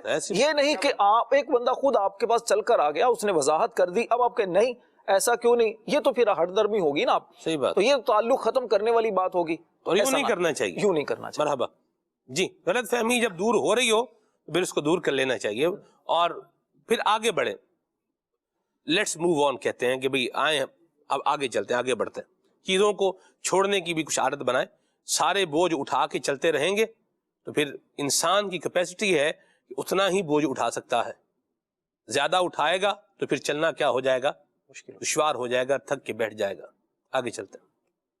ناطخواں اسلامی بھائی سے عرض ہے کہ شہنشاہ سخن مولانا حسن رضا خان رحمۃ اللہ تعالی علیہ کا کلام, آسماں اگر تیرے طلبوں کا نظارہ کرتا تو روز ایک چاند تصدق میں اتارا کرتا. یہ کلام پڑھ لیجیے. جزاک اللہ خیر. مرحبا, اللہ برکت دے. سر بھائی لاہور سے کہہ رہے ہیں کہ جی پھر کے گلی گلی تباہ ٹھوکر نے سب کی کھائیں, کیوں کلام سنائیں. نعت جو ہے وہ سننی ہے ان کو. حضرت امام جامی کا فارسی کلام سننا ہے, تنم فرسودہ جاں پارا. ٹھیک ہے جی. میں جو یوں مدینے جا رہا تو کچھ اور بات ہوتی. حاصل پور سے میسج ہے, ان کو کلام سننا ہے. ٹھیک ہے جی, جزاک اللہ خیرہ. شہر کا نام آ گیا سلمان جی, ہمارے شہر کا نام آ گیا ماشاءاللہ. کیا بات ہے راشد بھائی, مرحبا. چلے جی کال لیتے ہیں. سلمان بھائی, غلط فہمی کیا افواہوں پر یقین کرنے کی وجہ سے ہوتی ہے, اور افواہوں کے بارے میں بھی کچھ ارشاد فرمائیں. اللہ اللہ اللہ. جی بلال. افواہیں تو یقین کریں کہ جتنے منہ اتنی باتیں ہیں. میں اس میں ایک آپ بیتی سناؤں اپنی تھوڑی سی, جی جی, اگر آپ کہیں. یہ درجہ سابعہ کی بات ہے, درس نظامی کا جو آخری درجے سے پہلے والا 7واں سال ہے. جی. تو ہمارے استاد محترم علامہ احمد رضا شامی صاحب دامت برکاتہم العالیہ, آپ تفسیر بیضاوی ہم سب کو پڑھا رہے تھے کہ اسی دوران ہمارے جو پرنسپل تھے جامعہ کے, تو وہ کلاس میں آئے اور انہوں نے کہا کہ استاد صاحب بلال بھائی کی ہمشیرہ کا فون آیا کہ ان کی والدہ کا انتقال ہو گیا. اب جیسے یہ بات سنی تو ظاہر سی بات ہے کہ والدہ کے انتقال کی خبر سن کے سلمان بھی کیا گزرتی ہے بندے پر. تو استاد محترم جو تھے انہوں نے فوراً دعا کے لیے ہاتھ اٹھا دیے, اور میں اپنا بیگ اٹھا کے تو فوراً جناب گھر کی طرف, اور قدم اٹھ نہیں رہے تھے اور بس سمجھ میں نہیں آیا ہوا کیا, موبائل اس وقت تھا نہیں. خیر میں نکلا تو استاد محترم نے پیچھے سے ایک طالب کو بھیجا کہ فوراً کو گھر پہ چھوڑ کے آئیں. وہ انہوں نے اپنی بائک نکالی اور مجھے فوراً گھر پہ مجھے چھوڑا. اب جیسے میں گھر پہنچا تو کوئی آثار ہی نہیں ہے. آپ کو پتہ ہے کہ گھر میں انتقال ہو جائے تو پوری جو بلڈنگ ہے رشتہ دار سارے رہتے ہوں, تو مطلب کوئی چہل پہل نہ ہو, کوئی ٹینٹ نہ لگاؤ, باہر ایک سا کوئی ماحول ہی نہیں تھا. میں ڈائریکٹ 30 فلور پہ بھاگا پہنچا اپنے گھر پر, تو دیکھا تو امی سامنے کھڑی تھی. تو میں حیران و پریشان کہ معاملہ کیا ہے. اچھا جب میں نے امی کو سامنے دیکھا تو وہیں رک کر میں نے غور کیا بات کیا کی تھی لازمی صاحب نے. تو بات کی تھی کہ جی ہمشیرہ کا فون آیا کہ میری والدہ کا انتقال ہو گیا. اب جب میں نے غور کیا تو اصل میں میری کوئی سگی بہن تو ہے نہیں, اللہ رشتے کی بہن ہے, رضائی بہن ہے, خالہ زاد ہے, رضاعت کا رشتہ ہے. تو میں نے کہا کہ ہو نہ ہو میری خالہ کا انتقال ہوا ہے پھر, کیونکہ جب ان کا فون آیا کہ والدہ کا انتقال, تو میں نے کہا خالہ کا انتقال. تو میں نے فوراً امی سے پوچھا تو پتہ چلا بات یہ ہے کہ خالہ کا بھی انتقال نہیں ہوا, نہ میری والدہ کا نہ میری رضائی والدہ کا. اصل مسئلہ کیا ہے, جو میری رضائی بہن تھی ان کی ساس کا انتقال ہوا تھا, اور آپ کو پتہ ہے ساس کو کیا کہا جاتا ہے, ہمارے یہاں ماں کہا جاتا ہے. اب فون کیا گیا کہ میں بلال کی ہمشیرہ ہوں, ہمشیرہ سے مراد کون سی ہمشیرہ, اور یہ کہا کہ میری والدہ کا انتقال ہو گیا تو والدہ سے مراد کون سی والدہ ہے. اب اس وقت فون نہیں تھا، تو چونکہ میں جس کیفیت میں گھر پہنچا تھا، جو سامنے میرا منظر تھا، تو بعض اوقات بندہ ان افواہوں کی اگر تصدیق کر لے نا تو معاملہ صحیح ہو جاتا ہے. ہمارے مدنی چینل کے بڑے زبردست نعت خواہ اللہ محمد عظیم اتاری مدنی، کلاس فیلو بھی ہیں میرے، ان کے ہاں جڑواں بچوں کی پیدائش ہوئی اور 1.5 دن کے فرق سے دونوں کا انتقال ہوا. اب ظاہر سی بات آپ کو پتہ ہے گھر پہ کیسا غم کا پہاڑ ٹوٹتا ہے. تو میں نے رکن شورا سے رابطہ کر کے میں نے میرے رسول تک پیغام پہنچایا کہ وہاں سے کوئی ڈھارس آ جائے، کوئی تعزیت کا پیغام آ جائے تو گھر والوں کو سکون ملے گا کچھ. تو امیر علیہ سنت تک جب پیغام پہنچا تو آپ نے جو ویڈیو پیغام بھیجا اس کے اندر آپ نے یہ ارشاد فرمایا کہ بلال مدنی کی وساطت سے یہ معلوم ہوا. پھر آپ نے ساری گفتگو آگے کی. اچھا وہی جب پیغام آیا میں نے وہاں بھی بھیجا، پھر اپنے دوستوں کے میں نے گروپ میں بھی اس کو بھیج دیا. اب کچھ نے جب اس ویڈیو کو تھوڑا سا کھولا، شروع میں میرا نام دیکھا، تھوڑا سا آگے کر کے ویڈیو کو دیکھا، بعض لوگ کہتے ہیں نا کہ بس اصل مدعا سن لوں میں، تو آگے تعزیت جاری تھی، بچوں کا انتقال، یہ سارا. تو جب میں اگلے دن آفس میں آ کر بیٹھا ہوں نا تو میرے پاس 3-4 افراد ہیں اور آ کر سلام کیا. میں کام میں مصروف تو سلام کیا، بڑے اس سے بیٹھ گئے اور آ کر بڑا افسوس ہوا. کچھ نے فوراً دعا کے لیے ہاتھ کھڑے کر دیے، میں نے بھی فوراً دعا کے لیے کر دیا. اب جب دعا کے درمیان پہنچے تو میں ہاتھ پکڑا. تو ایسا بھی ہو جاتا ہے کہ افواہوں کی تصدیق کرنا یہ بعض اوقات ضروری ہو جاتا ہے، اور یہ اگر نہ کیا جائے تو بعض اوقات بڑے مسائل کا سامنا کرنا پڑ سکتا ہے اس میں. چلیں جی، اللہ عافیت والا معاملہ فرمائے، رحمت کے سائے میں رکھیں، آمین. کال لیتے ہیں. محمد عمیر حمزہ تاری واہ کینٹ سے عرض کر رہا ہوں. ماشاءاللہ سلمان بھائی بہت ہی پیارا پروگرام اور بہت ہی اچھے انداز میں آپ اصلاحی گفتگو کر رہے ہیں، اللہ آپ کو سلامتی عطا فرمائے. عرض یہ ہے کہ ہمارے ہاں ایک غلط فہمی جو ہے وہ یہ پائی جا رہی ہے کہ ہم اگر کسی معاملے کے اندر رائے دے دیتے ہیں تو اپنی رائے کو اٹل سمجھتے ہیں اور یہ سمجھتے ہیں کہ اور کسی کی رائے اس مقابلے کی نہیں جو ہم نے دی ہے، اور بعض اوقات ہم اسی رائے کو پیش نظر رکھتے ہوئے ہم دیگر تمام کی رائے جو ہے وہ رد کرتے نظر آتے ہیں. تو اس حوالے سے بتائیں کہ کیا اس طرح کا سلوک کرنا یا اس طرح کا انداز اپنانا شریعت اس حوالے سے ہماری کیا رہنمائی کرتی ہے، اور آیا ہم دوسرے کی رائے کو بھی اہمیت دینی چاہیے یا نہیں دینی چاہیے، یا غلط فہمی کا شکار ہو کر اپنی ہی رائے کو جو ہے وہ منوانا چاہیے؟ اپنے آپ کو کلی کل نہیں سمجھنا چاہیے اور دیانت دارانہ انداز میں دونوں آراء پر، اپنی رائے پر بھی اور دوسرے کی رائے پر بھی غور کرنا چاہیے. امانت دیانت کے ساتھ بندہ غور کرے گا تو پھر حقیقت سامنے آ جائے گی، اور اگر یہ سمجھے کہ نہیں جو میں نے کہہ دیا ہے بس وہی ہے تو پھر بندہ بھول کھا جاتا ہے اور پریشان بھی ہو جاتا ہے. اللہ ہمیں عافیت عطا فرمائے. جی آگے چلتے ہیں. توقیر تاری عرض کر رہا ہوں. غلط فہمیوں پر گفتگو ہو رہی ہے تو ایک جو غلط فہمی عموماً ہو جاتی ہے کہ یہ شخص فلاں کام کر رہا ہے، یہ فلاں چیز چھوڑ رہا ہے. مثلا ابھی عبادت کا تذکرہ ہوا تو یہ فلاں عبادت چھوڑ رہا ہے اور اس کو یہ چھوڑنا نہیں چاہیے، یہ گناہ کا کام ہے، حالانکہ وہ واقعتاً تو ایسا کچھ نہیں ہے کہ اس کو چھوڑنے پر تو گناہ نہیں ملے گا. تو اس کے لیے علم ہونا یہ کافی ضروری بھی ہوتا ہے کہ غلط فہمیوں سے کیسے بچا جائے، اس پر بھی گفتگو ہو جائے. اور غلط فہمی اور بدگمانی اس میں کوئی فرق ہوگا؟ اس کا جواب بنا فرما دیجیے، جزاک اللہ خیر. تقریباً سملر ہی ہے، غلط فہمی بدگمانی سملر ہے، تقریباً برابر ہے. بدگمانی دوسرا سٹیج اس کو کہہ سکتے ہیں. جی پہلی چیز غلط فہمی ہے، اور غلط فہمی جب ہوتی ہے تو پھر بدگمانی ہوتی ہے. برابر ہی. اب یہ بھی کہہ سکتے ہیں. بہرحال جو بات آپ نے فرمائی کہ علم ہونا ضروری ہے، یہ بات بالکل درست ہے آپ کی، اور یہ بات یاد رکھیں کہ ہمیں بہرحال عبادت کرنی چاہیے. یہ اس پوائنٹ کو ہم فراموش نہیں کر سکتے، اور عبادت کے لیے ترغیب دلانی چاہیے. تو ترغیب دلانے کا ایک طریقہ ہوتا ہے، جیسے امیر سنت ترغیب دلاتے ہیں نیکیوں کی، تو اس سے فیض حاصل کر کے انداز کو اپنانا چاہیے. انشاءاللہ جو ہم چاہ رہے ہیں کہ سامنے والا نیکیاں کرے تو انشاءاللہ اس رستے پر آ جائے گا. کال لیتے ہیں. خالد بھائی سے یہ سوال تھا کہ غلط فہمیوں کی بنا پر جھگڑے اتنے بڑھ جاتے ہیں کہ بول چال تک بند ہو جاتی ہے، ایسے میں کیا کرنا چاہیے؟ جی خالد بھائی. غلط فہمی کو دور کرنا چاہیے اور بول چال کو بڑھانا چاہیے. اصل میں غلط فہمی کے جو نتائج ہیں نا وہ ہمارے ہاتھ میں ہوتے ہیں بسا اوقات. غلط فہمی دور کر لی جائے تو برا نتیجہ آنے سے اپنے آپ کو بچایا جا سکتا ہے. اگر غلط فہمی کو اور بڑھایا جائے اور اس کے بعد غلط فہمی کے بعد افواہیں شروع کر دی جائیں تو پھر نتائج جو ہے وہ بگڑتے ہیں، تعلقات خراب ہوتے ہیں، اور پھر اس کی وجہ سے جو ہے وہ رشتے بھی بکھر جاتے ہیں. لہذا بہتر یہی ہے کہ غلط فہمی کا ازالہ یوں ہو کہ جس کے بارے میں غلط فہمی ہے یا جو غلط فہمی پھیلا رہا ہے، اگر اندازہ ہو گیا ہے کہ یہ غلط فہمی کی طرف میں جا سکتا ہوں تو کلیئرٹی کر لینی چاہیے. بات اسی سے واضح کر لیں کہ ایسا ہے بھی، یا آپ سوچ کر بتا رہے ہیں یا آپ کو ایسا لگا ہے. بس اوقات خبر لانے والا جو خبر پہنچا رہا ہوتا ہے اس نے بھی تصدیق نہیں ہوتی اس کے بھی پاس بات کی، اس نے کوئی معاملہ دیکھا اور اس کے بعد یہ تصور کر لیا. دور سے گلی بند دیکھی ٹینٹ لگا ہوا ہے تو سوچ لیا کہ انتقال ہی ہوا ہے. ہو سکتا ہے کہ کہیں شادی بھی ہو رہی ہو. صرف ٹینٹ کا لگنا لوگوں کے جمع ہونے کی تو خبر دیتا ہے, لیکن یہ اتھینٹیکیشن نہیں ہوتی کہ جمع لوگ کس لیے ہو رہے ہیں, میت کے لیے آئے ہیں یا کسی تقریب کے لیے آئے ہیں. درست بات کی وضاحت لے لینا ہے ضرور. درست فرمایا. خالد بھائی ایک پرابلم جو ہوتا ہے نا جی وہ وہاں ہوتا ہے کہ جب آپ کو کسی چیز کی کلیئرٹی دی جا رہی ہوتی ہے نا تو آپ اس کلیئرٹی کو تسلیم نہیں کرتے. یہاں مین خرابی بنتی ہے.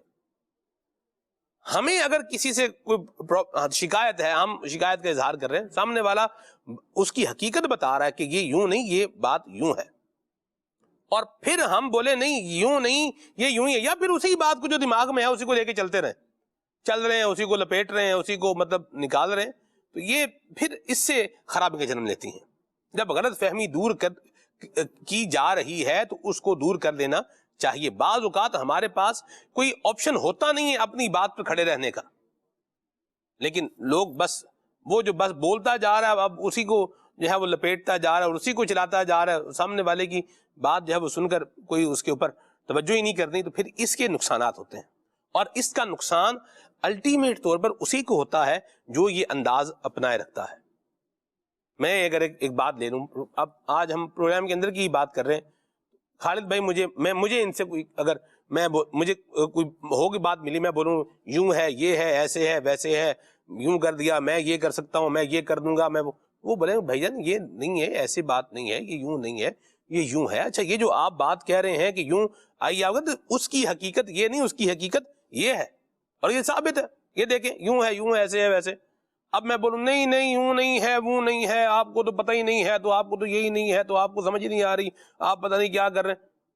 اس کا نقصان ان کو ہو نہ ہو مجھے ضرور ہوگا. کہ بندہ اگر تو رشتہ داری ہے تو رشتہ داری کیا ہو جائے گی, پھر وہ برائے نام رہ جائے گی, اور اگر جو ہے وہ دوستی ہے یہ بھی کیا ہو جائے گی, ختم ہو جائے گی, اور اگر ہمدردی کا تعلق ہے تو وہ بھی پھر کیا ہوتا ہے, وہ پھیکا ہی پڑ جاتا ہے. یاد رکھیے ہار لوگ چور کے گلے میں نہیں ڈالتے, پھولوں کا ہار حاجی کے گلے میں پھولوں کا ہار ہی ڈالا جاتا ہے. تو اب انسان نے ہار کون سا پہننا ہے اور کیا بننا ہے یہ اسے خود فیصلہ کر لینا چاہیے. جب غلط فہمی کو دور کیا جا رہا ہے, بتایا جا رہا ہے, تو اس کو پھر مان بھی لینا چاہیے. خام خواہ ایک بات پر اڑ کر کے جو ہے وہ نظام نہیں چلانا چاہیے. رشتہ داریوں کے اندر آپس کے جو معاملات ہوتے ہیں گھروں کے اندر, اس میں یہ بہت پرابلم ہوتا ہے. کوئی بھائی ہے وہ غلط فہمی کا کسی کا شکار ہو گیا, بہن ہے وہ غلط فہمی کا شکار ہو گئی, آپ تو پتہ ہی کرنے نہیں گئے. بھئی آپ جو ہے وہ چھٹے شہر میں بیٹھے ہوئے, آپ کو پتہ چل گیا کہ پتہ کرنے گئے یا پتہ کرنے نہیں گئے, ان سے پوچھ تو لیں بھی آپ گئے بھی ہیں کہ نہیں گئے. وہ کہہ رہے ہیں بھئی ہم تو دن میں 2 مرتبہ جا رہے ہیں. ایک مثال کی بات کرنا, یعنی ہم نے نہ دیکھا نہ سنا نہ پتا ہے نہ کچھ ہے, بس بعض لوگ ہیں ہوا کے گھوڑے پر سوار ہوتے ہیں, تو یہ انداز ٹھیک نہیں, اس کا نقصان ہوتا ہے. اللہ ہمیں عافیت عطا فرمائے. کلام کو شامل کرتے ہیں پروگرام میں, پھر آگے چلتے ہیں. صلی اللہ علیہ وسلم.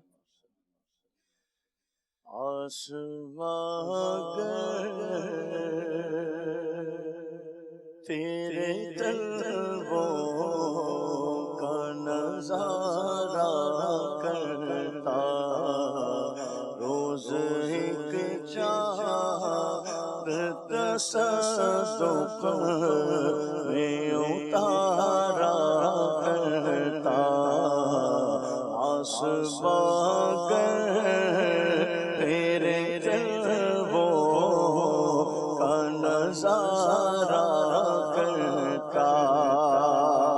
چھپ گیا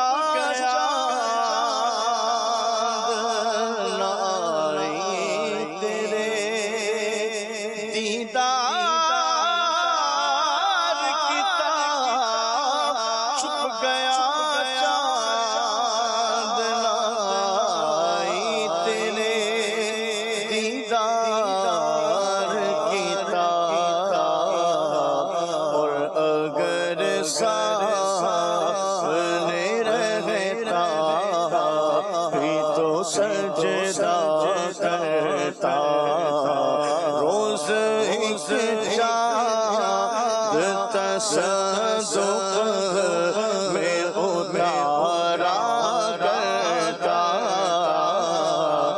آسمان گئے تیرے طلبوں کا نظارہ کرتا اے حسن قصد مدینہ نہیں رونا ہے اے حسن قصد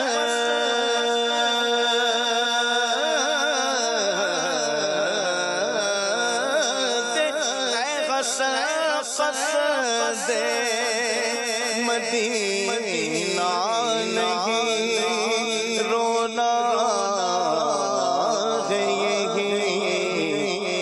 اور میں آپ سے کس بات کا شکوہ کرتا اور میں آپ سے کس بات کا شکوہ کرتا روز ایک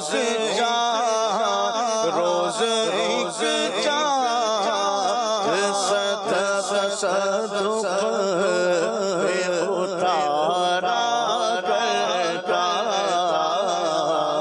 آسمان تیرے طلبوں کا نظارہ کرتا پھر کے گلی تمام ٹھوکر سب کی کھا کیوں دل کو جو عقل دے خدا تیری گلی سے جا کیوں پھر کے گلی تباہ ٹھوکر سب کی کھائے کیوں رخصت قافلہ کا شور غش سے ہمیں اٹھا کیوں رخصت قافلہ کا شور غش سے ہمیں اٹھا کیوں سوتے ہیں ان کے سائے میں سوتے ہیں ان کے سائے میں کوئی ہمیں جگہ کیوں پھر کے گلی تباہ ٹھوکر سب کی کھائے کیوں پار نہ تھے حبیب کو پالتے ہی غریب کو پار نہ تھے حبیب کو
عشق مصطفیٰ روز فضول کرے خدا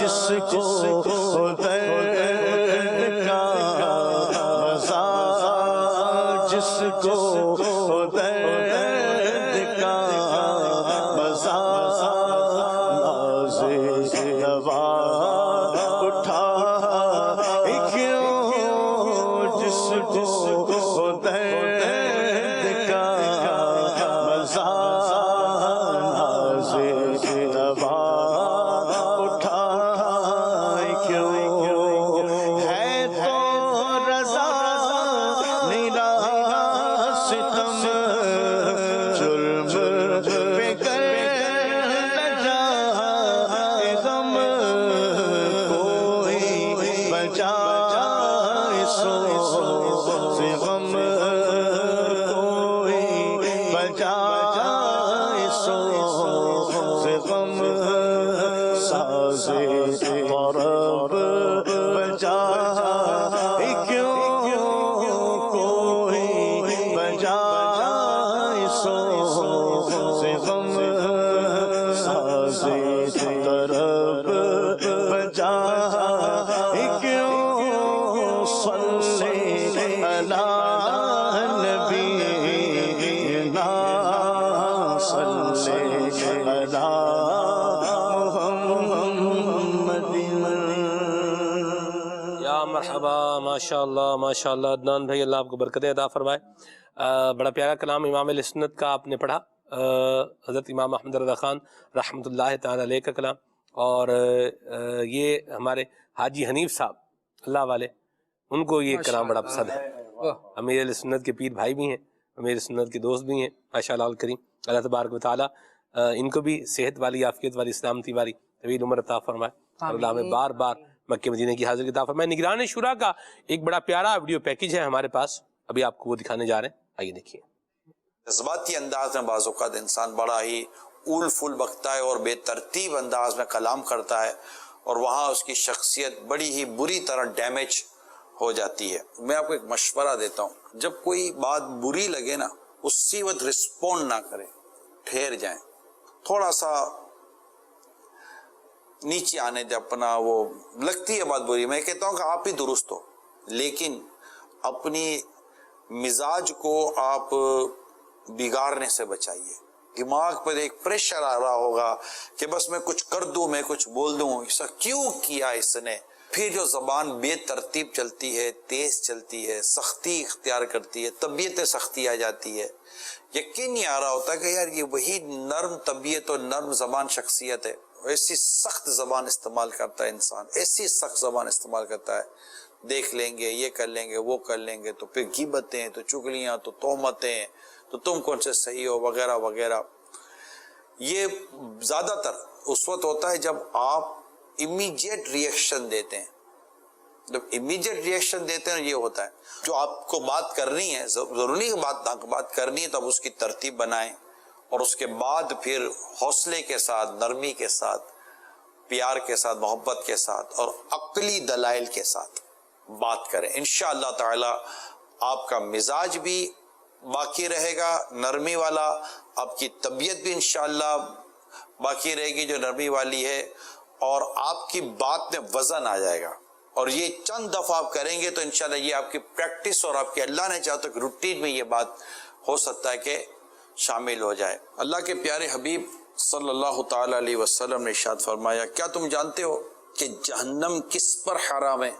صحابہ کرام علیہم رضوان نے عرض کی، اللہ اور اس کا رسول بہتر جانتے ہیں۔ تو ارشاد فرمایا، یعنی نرم زبان، نرم طبیعت، در گزر کرنے والے اور ملن سار پر جہنم حرام ہے۔ کیا خوبصورت بات ہے۔ کوشش کریں گے تو انشاءاللہ زبان میں بھی نرمی آ جائے گی اور طبیعت میں بھی نرمی انشاءاللہ پیدا ہو جائے گی۔ اللہ نرم طبیعت اور نرم زبان، درگزر کرنے والی اور ملنسار طبیعت عطا فرمائے۔ آمین آمین آمین۔ پروگرام اختتام کی جانب جو ہے بڑھ رہا ہے، اور انسان کی گفتگو اس کو ممتاز بھی بنا دیتی ہے، اور یہی گفتگو بندے کو پاتال میں بھی پہنچا دیتی ہے۔ اللہ ہمیں عافیت اور سلامتی عطا فرمائے اور اچھی گفتگو کرنے کی توفیق عطا فرمائے۔ بلال بھائی، پروگرام کی میں چاہوں گا آج کی آپ آخری بات جو ہے بیان فرمائیں، موضوع پر کچھ مزید گفتگو فرما کے اس کو کنکلوڈ بھی کر دیں اور آج کے پروگرام کی آخری بات بھی ہو جائے۔ ایک پہلو یہ بیان کرنا چاہوں گا، بعض غلط فہمیاں ہوتی ہیں مگر تھوڑی سی دلچسپ بھی ہوتی ہیں، یعنی وہ ان سے بعض اوقات یعنی عموماً غلط فہمی سے انسان کو پریشانی کا سامنا کرتا ہے، مگر ان سے بعض اوقات لطف بھی آ رہا ہوتا ہے۔ میرے ایک جاننے والے ہیں، وہ ایک نجی چینل میں میک اپ آرٹسٹ ہیں کئی سالوں سے، تو انہوں نے مجھے پچھلے دنوں کہا کہ آپ میری سی وی مدنی چینل پہ جمع کروائیں۔ میں نے کہا کس کام کے لیے آپ آنا چاہتے ہیں؟ تو کہا کہ میں میک اپ کے حوالے سے آنا چاہتا ہوں، یہ میری فیلڈ ہے۔ میں نے کہا ہمارے یہاں تو ایسا کوئی سلسلہ نہیں ہوتا، اور 12 مدنی چینل پر اس حوالے سے بات بھی ہو چکی ہے۔ تو کہا کہ نہیں، مجھے کسی نے کہا ہے کہ بھئی ہمارا 15-20 سال کا تجربہ ہے میک اپ کا، تو ہم نے دیکھا ہے کہ یہ لوگ ان کے چہرے پہ میک اپ ہوتا ضرور ہے۔ صاحب آپ بتا دیں آج کیا آپ کے چہرے پہ ہے کہ نہیں؟ ماشاء اللہ اللہ نے آپ کو بڑے خوبصورتی سے نوازا ہے۔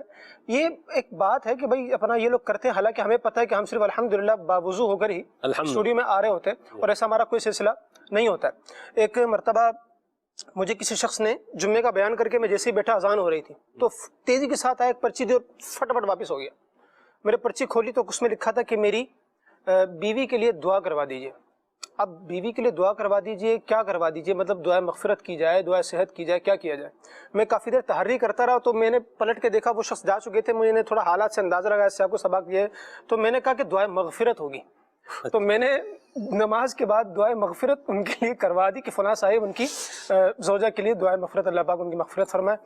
دعا ختم ہوئی ہے، وہ صاحب میرے پاس اپنے بچے کے ساتھ کہا امام صاحب یہ آپ نے کیا کر دیا؟ میں نے کیا کیا؟ تو کہا کہ آپ نے یہ دعا کروا دی۔ تو میں نے کہا اللہ کے بندے آپ نے پرچی دی تو میں نے اندازہ لگا کر یہ کر دیا۔ اب آپ سوچیں گے وہ گھر گئے ہوں اور بیٹے نے گھر جا کے بتا دیا کہ 1000 بندے نے آج آپ کی مغفرت پر آمین کہا، تو پھر شاید آگے کی داستان جو ہے وہ ناقابل اشاعت ہو جائے۔ تو بعض دلچسپیاں اپنا غلط فہمیاں اس طرح کی بھی ہو رہی ہوتی ہیں۔ تو میں اس میں ایک بات کہہ دوں، اگر دیکھیں دعائے مغفرت بھی ہو گئی ہے تو عموماً مزاج یہ ہے کہ جو فوت ہو جائے نا اسی کے لیے کرتے ہیں دعائے مغفرت، بھئی بخشش کی دعا کر دیں۔ زندہ کے لیے بھی کی جا سکتی ہے، اللہ آپ کی بخشش فرمائے، تو کوئی ہر جھگڑا اور لڑائی کرنے والی بات یہ نہیں ہے۔ تو یہ اس لیے میں نے کہا ایک چیز ایڈ کر دوں۔ جی بلال بھائی، کنکلوژن بس یہ کرنا چاہوں گا کہ جب بھی کسی غلط فہمی کا معاملہ آپ تک پہنچے تو اول تو تحقیق کریں، دوسرا تھوڑا سا وقت دیں، حسن ظن بھی رکھیں، اور اگلے کے حالات کو بھی بعض اوقات وہ رکھیں کہ اگلے نے یہ جو کام کیا ہے وہ یقیناً کسی نہ کسی مجبوری کی وجہ سے کیا ہوگا، کہ کوئی تو مجبوریاں رہی ہوں گی، یوں تو کوئی بے وفا نہیں ہوتا۔ تو اگر اس پہلو کو بھی ذہن میں رکھا جائے تو پھر آپ کی زندگی آسان ہو سکتی ہے۔ تو ٹائم دینا چاہیے، چاہے وہ گھر کا معاملہ ہو، آفس کا معاملہ ہو، بعض اوقات چیزیں وقت کے ساتھ ہی واضح ہو جاتی ہیں۔ اللہ رحمت کے سائے میں رکھے اور ہمیں غلط فہمیوں سے اللہ بچائے، غلط کاموں سے بھی بچائے۔ اللہ ہمیں غلط فہمیوں سے بھی بچائے، غلط کاموں سے بھی بچائے، بد اخلاقی سے بھی بچائے، اور اللہ تبارک و تعالی ہمیں دین اسلام کی روشنی کے اندر اپنی زندگی گزارنے کی توفیق عطا فرمائے۔ آمین بجاہ النبی الامین علیہ وعلی آلہ افضل الصلوات والتسلیم۔ سبحانک اللہم وبحمدک اشہد ان لا الہ الا انت استغفرک واتوب الیک۔ صلاۃ و سلام پڑھتے ہیں انشاءاللہ۔ یا نبی سلام علیکہ، یا رسول سلام علیکہ، یا نبی سلام علیکہ، یا رسول سلام علیکہ، یا حبیب سلام علیکہ، یا حبیب سلام علیکہ، صلوات اللہ علیکہ، یا نبی سلام علیکہ، یا رسول سلام علیکہ، طلع البدر علينا من ثنيات الوداع، وجب الشكر علينا، وجب الشكر علينا، ما دعا لله داعي، يا نبي